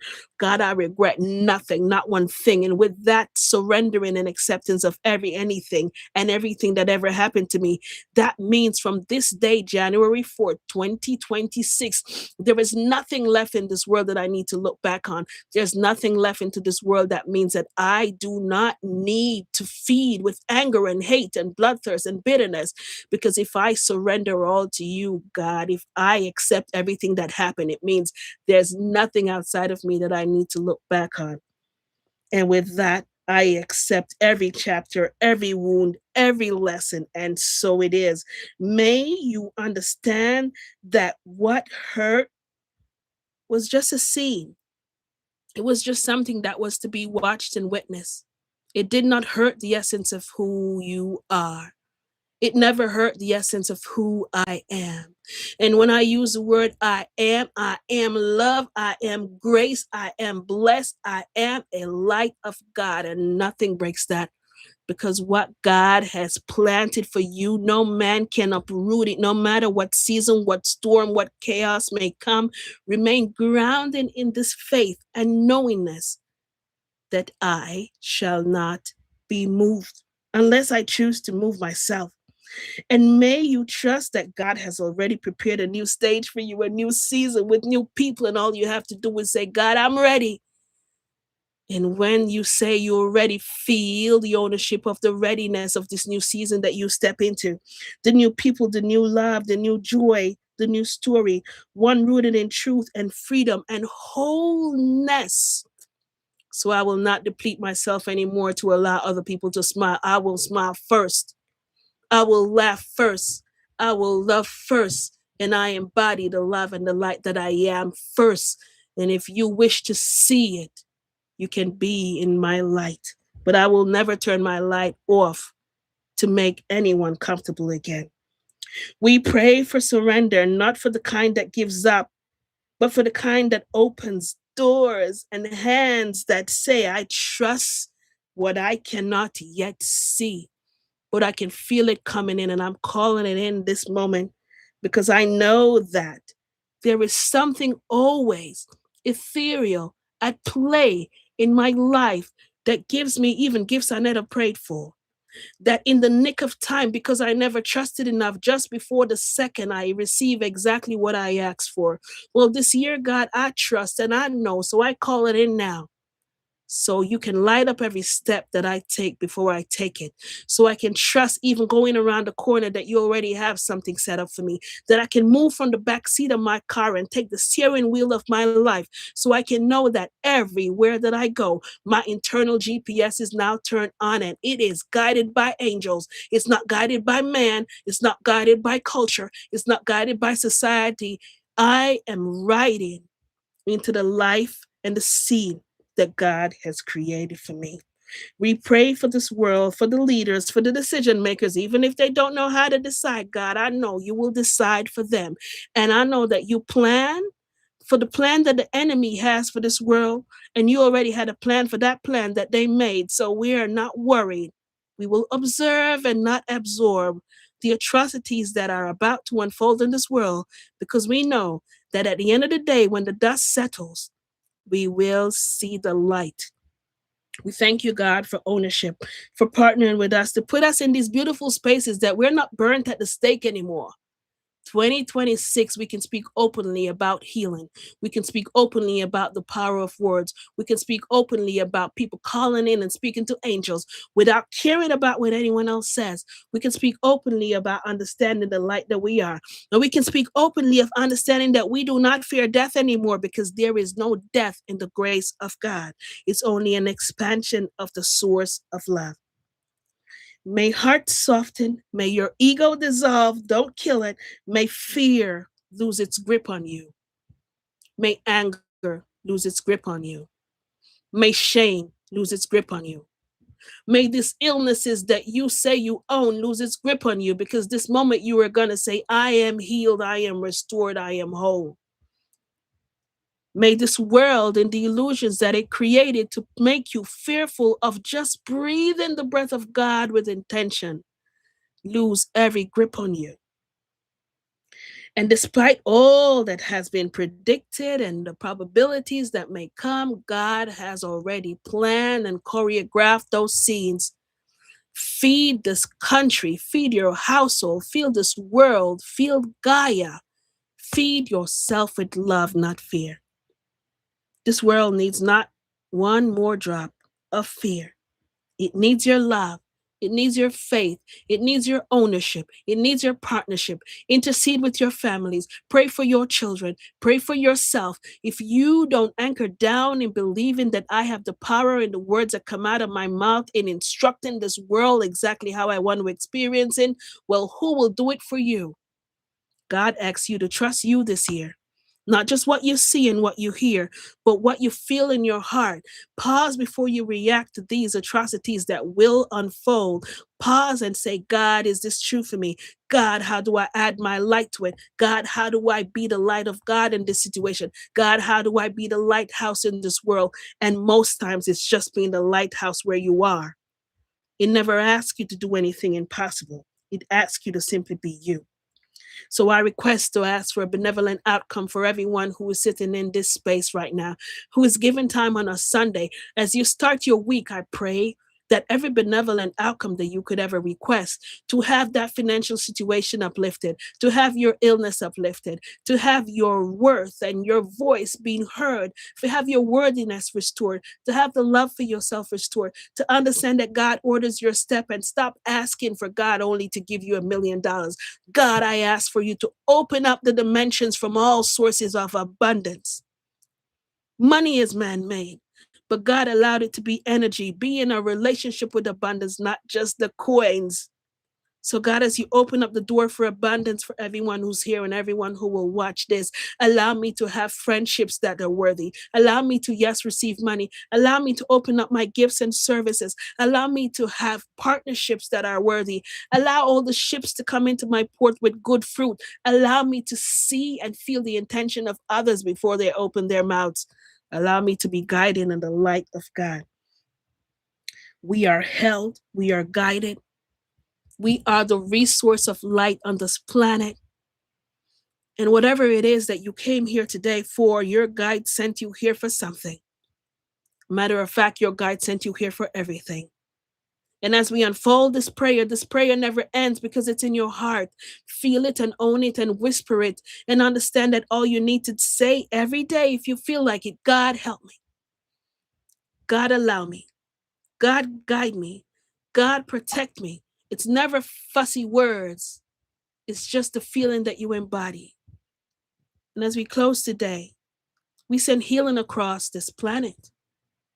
We send healing to all the people, healing of your hearts, your mind, your bodies, and your souls to continue to send you the messages of your yeses and your nos. So you never have to look outside of yourself to ask, what's my purpose? God, why me? God says, why not you? Why not you for me to give you an experience and an expression? Because where I have set you up to go, you need this experience to teach them, to show them my light, to show them how I heal, to show them how they'll be blessed, to show them grace. And with that, and so it is, amen. I forgot that I was on live and that went long. Amen. Amen. Y'all don't ask me to pray on here because when I pray on here, I forget that I'm praying and I forgot that I'm on live. But for all of you, I want you to remember this. What God planned, no man can move. And remember, we need to put a charge back in that name. We need to put a charge back in I love you. We need to put a charge back in I am. I am grace. I am love. We need to stop finding little words that people say to break it down and not feel the powerhouse that it is. I want you to understand that you are your own powerhouses, not me. Nothing is me. Everything is love. Everything is light. Everything is God. And if we come on here every day and just say, oh my God, this is going to happen in January, February, March, does it help you? Not really. So I'm a little bit different. I write them down. But if they're not important, why allow you another burden? I want you to let go of the burdens you held for 2025.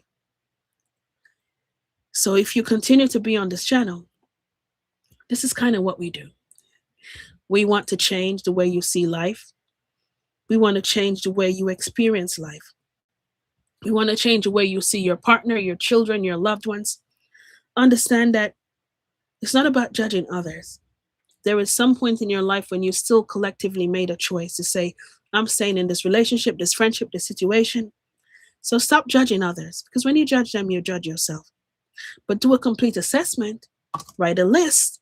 All these things that I'm experiencing now, can I live and feel whole? And can I feel in love with myself if I continue to be in this situation, this conversation with these people for another year? Just put it that far. And if you can't see yourself doing that, it means that you have some things to do in your life. You need to choreograph some changes without apology. And if you are in a place where everything that you see unfolding now, it makes you feel whole and it doesn't feel as if you have to wear a mask, you're quite fine. But at every point in your life, you're exactly where you need to be. You're either exactly where you need to be because you need to learn a lesson from that to say hello. Every time they speak to me, I feel myself shrinking, and then I have to swallow my truth and say, why didn't you speak up? Well, that was a lesson in itself to say, hello. When are you going to stand up for yourself? And if you're into something now and you're not feeling as excited about it, don't feed it with fear. Feed it with excitement. Oh my gosh, God, I'm not excited in this job anymore. I can't wait for what you're turning me into. I can't wait for what I'm transforming into. Because whenever you start to lose excitement in one sphere, something else is set up somewhere else. Do you understand? So that's something that's very important. Start every day anointing your days to say, God, this is a day I'm looking forward to in excitement. Stop carrying burdens, especially other people's burdens. Oh my gosh, I'm so sorry for this one. And no,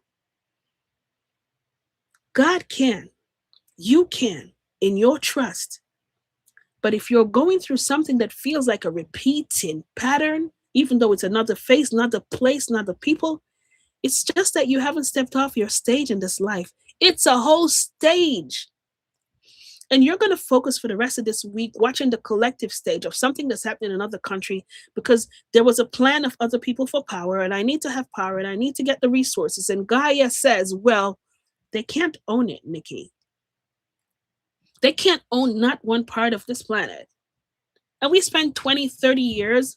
I have one mortgage now I'm paying. I'm so happy the first house, I built it myself. But I have a mortgage now paying. And when I checked the other day, I kid you not, I've been paying that mortgage now for 13 years, right? And when I checked the other day, I just started to pay the principal on that loan after 13 years. And I looked at it and was like, what that debt trap? I was like, if I had known what I know now, I would have never taken out a mortgage. However, it's good for some people.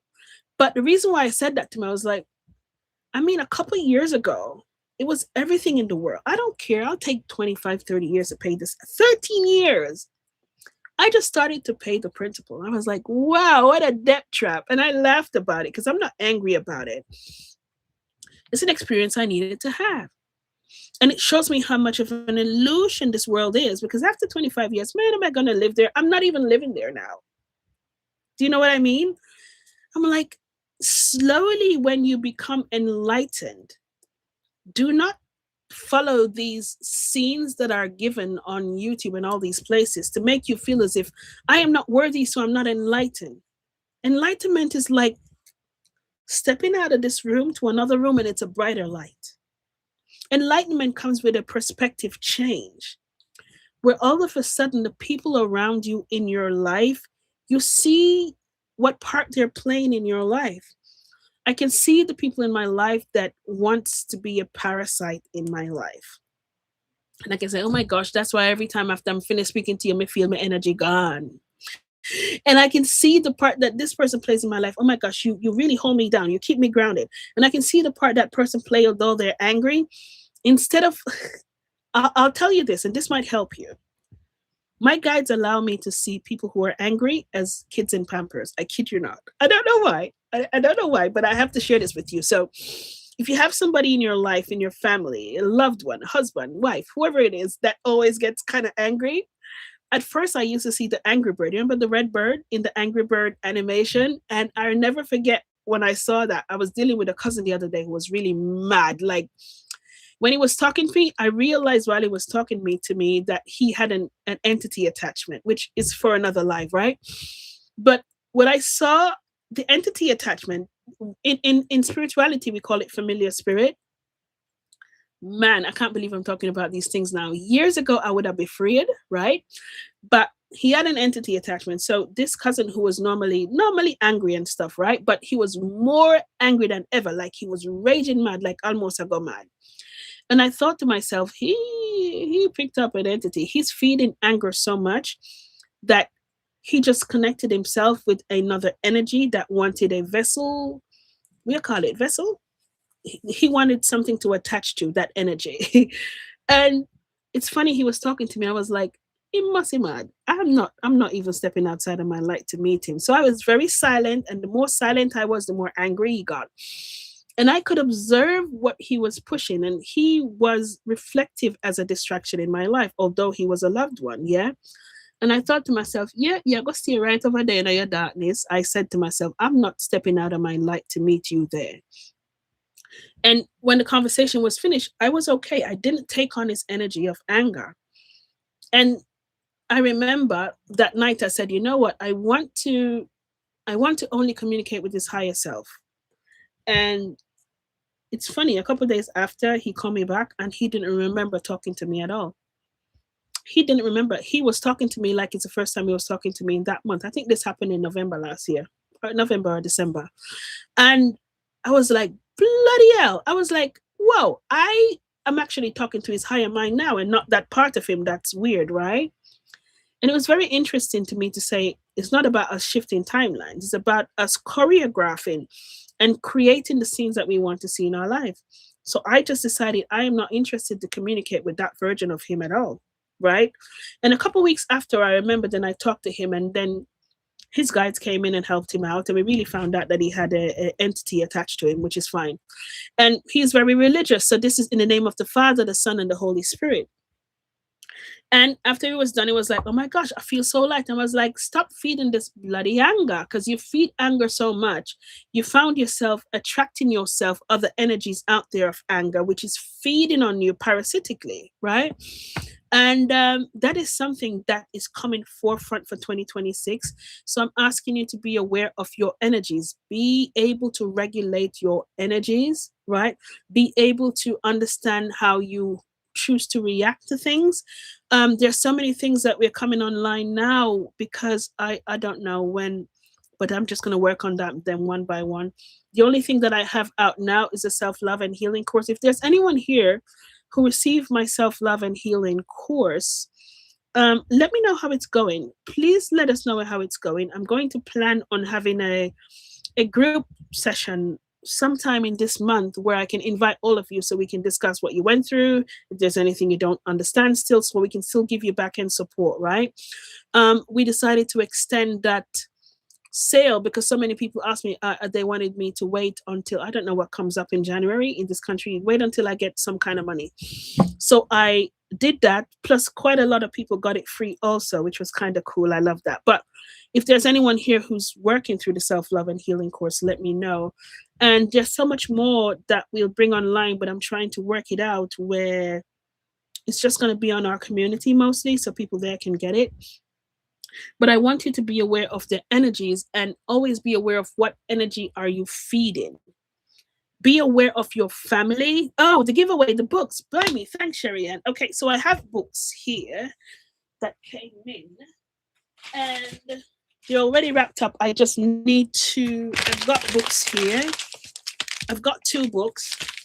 I've got more down there, but I haven't pulled them out yet. But I packaged 2, and I said I wanted to give them away. So, how do we do this now?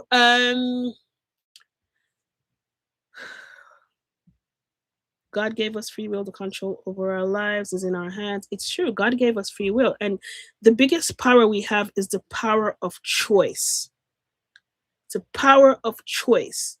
Who are the children, Christy? Who are the children of the sun? And what does it mean if the wind element dominates within you? Well, you see, people have different concepts of what the children of the sun are. From my perspective, many of us here on this planet, I kid you not, are from other star systems, which means that we have imprints from other star systems. Like for me, I have imprints from Sirius B. Yeah, from Sirius B. And if you are connected with the element of, let me see your question again, which part you got? Okay, so if you are dominated from the wind element, if it dominates within you, it means that your words are your medicine. The words that come from your mouth are powerful. They're powerhouses. And let me tell you why. How I am integrating with this is I have a soul memory of before this earth was seeded. And back in those times, that was before this earth was seeded. Back in those times, I was integrated with the trees, the animals, the elements, and I was one with them. So I was in human form. And I remember that there was this village that I was a part of, and I used to go out in the village and I was taught by the trees. And I remember there was a big blue butterfly, which I've always been obsessed with blue butterflies and never knew that I had a lifetime where I had a blue butterfly as a teacher, which is kind of amazing, right? But where the wind element comes in, there is resonance and information that comes from the frequency of the wind. When you are connected or you're dominated within the wind element, from my perspective and my memory, is people who have power in your words, not because of the words that you speak, but the energy that comes from it, which means that I can speak to somebody and I have no idea what I just said to them, but somehow they get it. Somehow compassion reaches them, because when you're connected with a wind element, it means that when you speak, there's medicine from your words, because there's a frequency that comes from your word. It means that you speak from a heart space. So I can almost imagine, Chrissy, when you speak, it feels as if there's something coming up, slowly up, because that's how I feel. And when you are that, you are holding the element of, oh my gosh, of a beautiful, you know, that the sun is alive. So you're holding the element of always being a light in everyone's life. And I don't want to tell you a hybrid because I don't know enough about you. But if you have this memory, if somebody told you that, it simply means that you dominate to be a lighthouse on this planet. And so many of us here within the next few years, hopefully, if you're online with it, if you open yourself to it, you'll realize that, oh my gosh, I have a contract with another planet to be here right now so I can help. Because many of you are ambassadors for other planets and you're getting information. You have no idea, why am I getting this information? Why does it seem so urgent for me to come up with technologies and ways to make sure that we have clean water, clean air, these technologies, these things? It's because now it's coming online where these memories will simply come back to us. It's not something that you're needing new. But Christy, it simply means that, girl, whew, when you speak, you are in one with wind. But let me tell you something. If you are a child of the sun, if you are from this archetype, nature calls you a lot. Please, my love, when your body tell you if you go take a walk, go and take a walk. Because when you are a child of the sun, when you hold on to the resonance of having direct connection with all the elements, which is earth, water, wind, and fire and all the elements, oh gosh, I want you, when you are out there in nature, to honor your body and take these walks, okay? Take these walks, because every time you do it, you get, let's say, additional energy. You also get additional download. You have ideas that you don't know what it is, why it came, but it's just there. And not that when you ignore it, it keeps coming back. Okay. So I hope that helped you. If it doesn't, let me know. On the desktop, click subscribe under the video, click the bell, select all so you get every live and upload. I'm reading what Sherry Ann is saying, guys, because I forget to say this most time. Thank you, Sherry Ann. Okay, so is there anything that I am missing before I go to this free thing? Make sure your bell is on all. Personalize is basically. Thanks, Sherry Ann. Okay, so just click the notification bell. Why? Because this girl does not have a selective time to come live. I think I should do it on a Sunday, Sherry Ann, but I'm gonna do a poll. Right after this, I'm going to do a poll in post on YouTube. So you can tell me probably the best times. I'm going to choose maybe 2 days that we can do a weekly live, because now I think we need to do a weekly or a fortnight live where we're doing prayers for other people. And I'm going to try to figure out how I can get you on the screen beside me so we can talk. All right. That makes it better. So I want you to know that. Welcome to all the new members of SSA, but not just that. Welcome to all the new subscribers to this channel. It's been so interesting.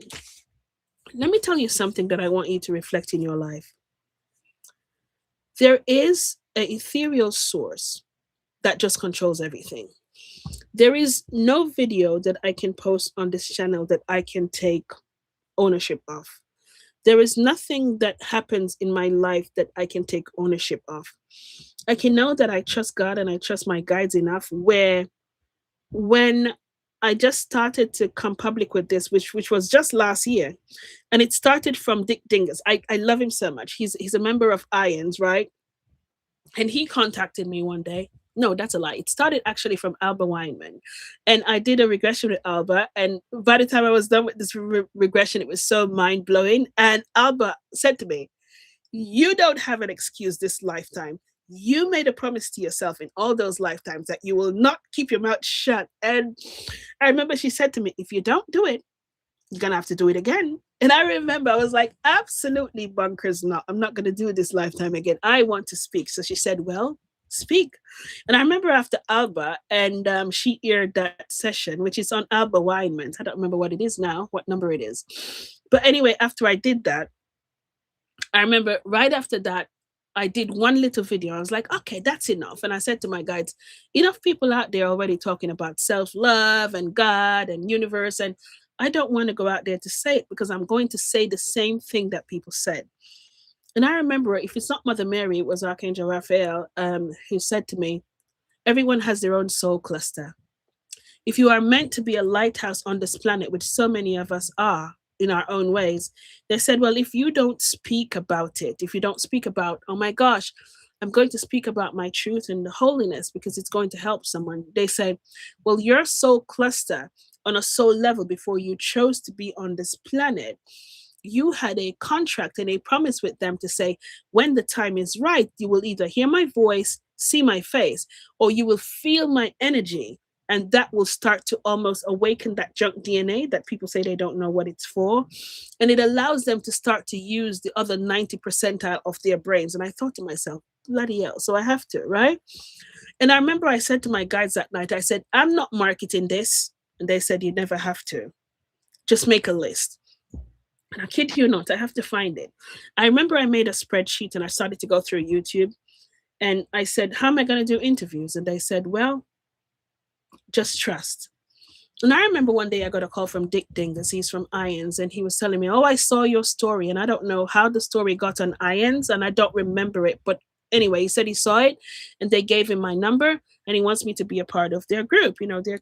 People are doing research to hear people's stories about NDEs and, people who are surgeons. And I want to know because I had this experience and I don't know how to, let's say, marry the practical with the spiritual, because I've observed where people have spontaneous healings and people are curious about this thing.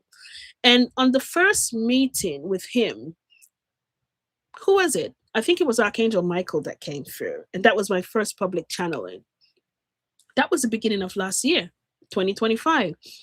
So this isn't a long time thing yet, with this channeling thing. And then on the second meeting with them, Gaia came through, and Gaia just came through, and I'll never forget. She said, I want you to imagine the old lady who lived in the shoe with so many children. She had nothing. She didn't know what to do, something like that.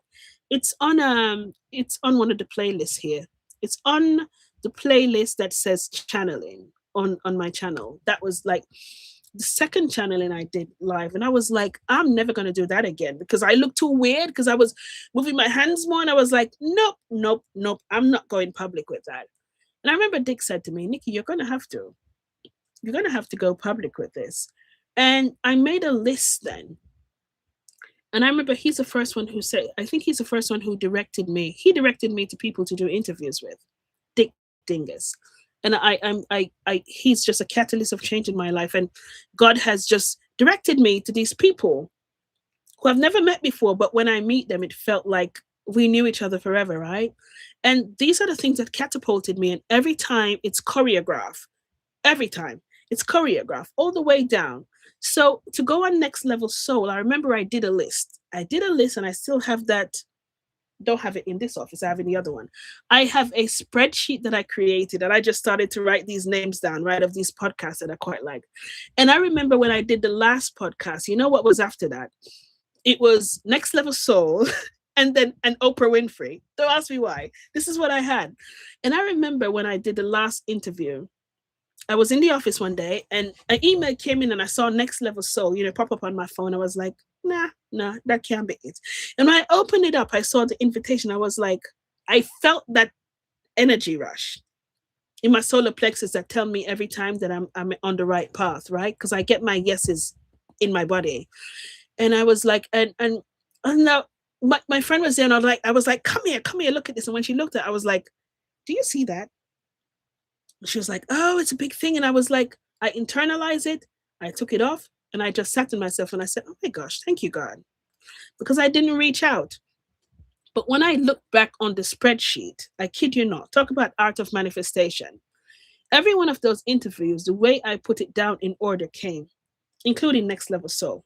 Well, Oprah is after that. But then the other day, when I looked on the one with Oprah, I put two other interviews in the middle of it. I don't know why I did it, but I followed it. But it's just talking about when you get to the stage of trusting that I am creating this space that serves me, and it doesn't affect anyone. It doesn't make anyone feel demeaned, and it's not taking, in Jamaica, we'd say box food out of other people's mouth. So it's not taking away from the success of anyone else. It's just talking about you and the service that you want to give.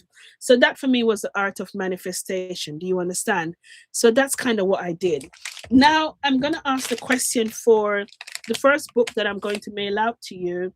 I want you to tell me, what was the main purpose of this live today? What was the analogy that I give you? How did I give you the analogy of the, let me go down to the bottom to see who first does it, and then I'm going to have to take your email, right? What was the analogy that I gave in explaining how you deal with trauma or things that aren't working in your life? Who wants to type it in the chat? Thank you for liking the video. As you enter, say hello if you're just coming in, although we're almost just going out. Do you remember the analogy that I gave you? How did I explain to you about letting go? How did I explain to you? Did I explain to you about driving cars? What analogy did I use? Does anyone want to type that? One. On My Way to Meet God. These are the books that I have here. On My Way to God, ready to be shipped out. Yes, create a new season. Beautiful. Create a new season. I'm writing your name down. And here's what I'm going to ask you to do. Can you send me an email to Nekesha Burrell at gmail.com? Okay. Send me an email there. And when you send the email, just send me your mailing address and I'll ship it out to you tomorrow. Okay? Beautiful. Second question. What should I ask you for the second question? I'm not good at this. Let me see what I can ask you for the second question. Let's go back to what we were talking about.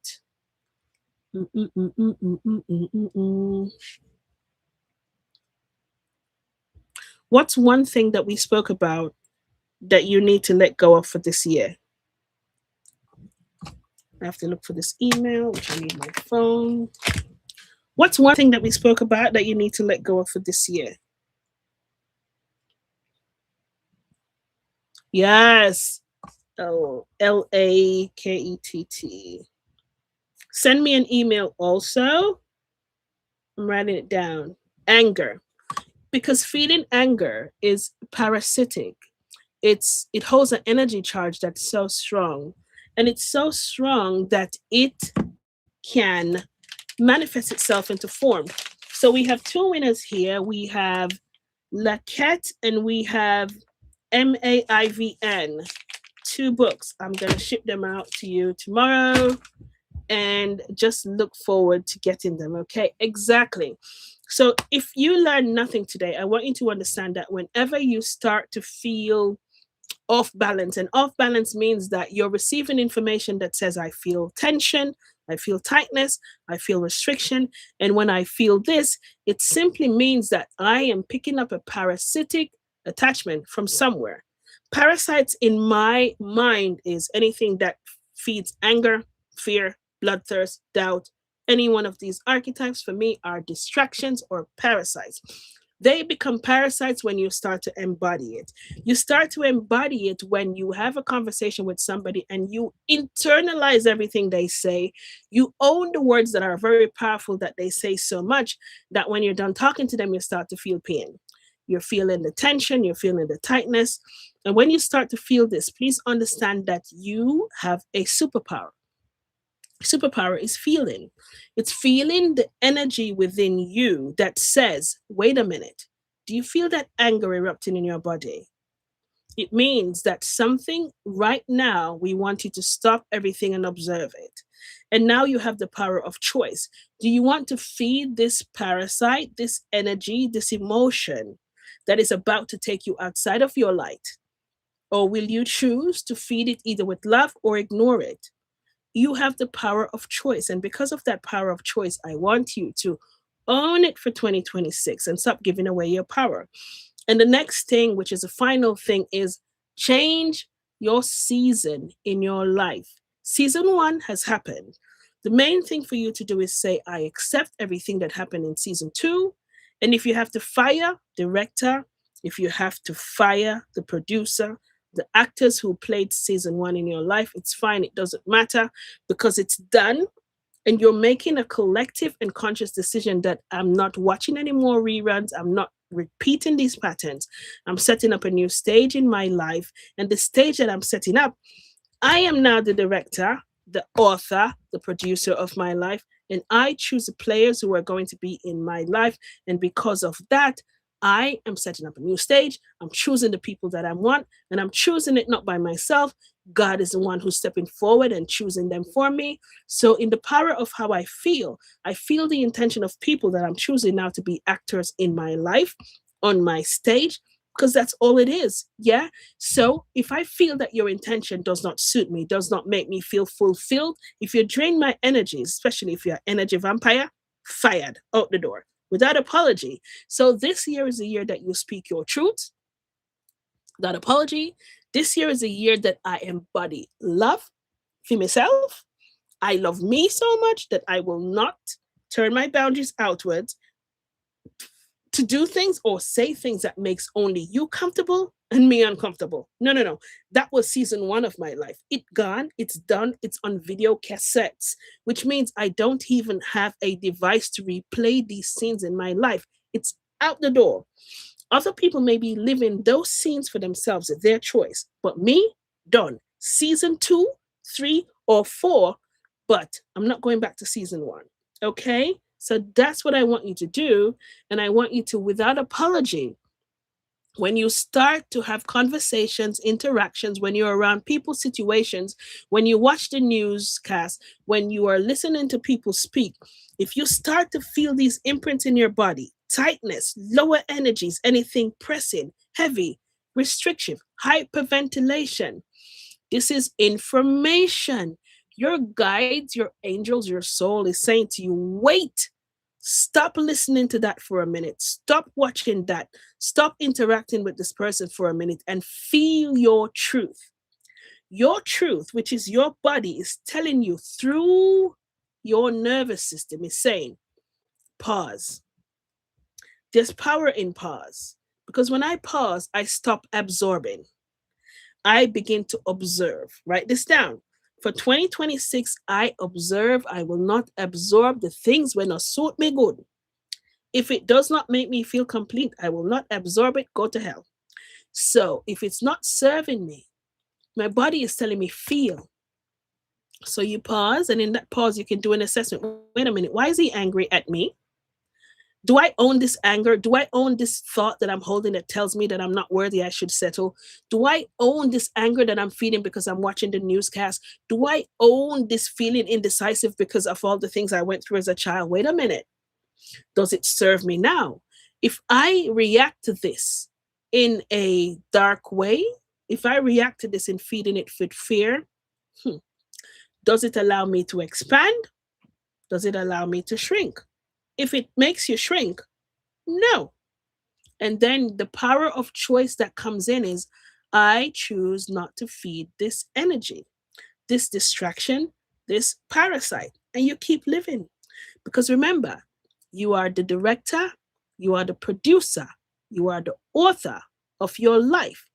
Do you know how many times I can start a book and choose to rewrite it as many times as I want to? For those of you who are Christian led, Seasons of Grace is great for you. It's the first book that I did with Mother Mary because she wanted me to tap into the stories. And the reason why this book was written is because I didn't see my life as a season. And I remember Mother Mary said to me, "You're just going through a season." And at the time she was telling me I was going through the season, I think, of Joseph.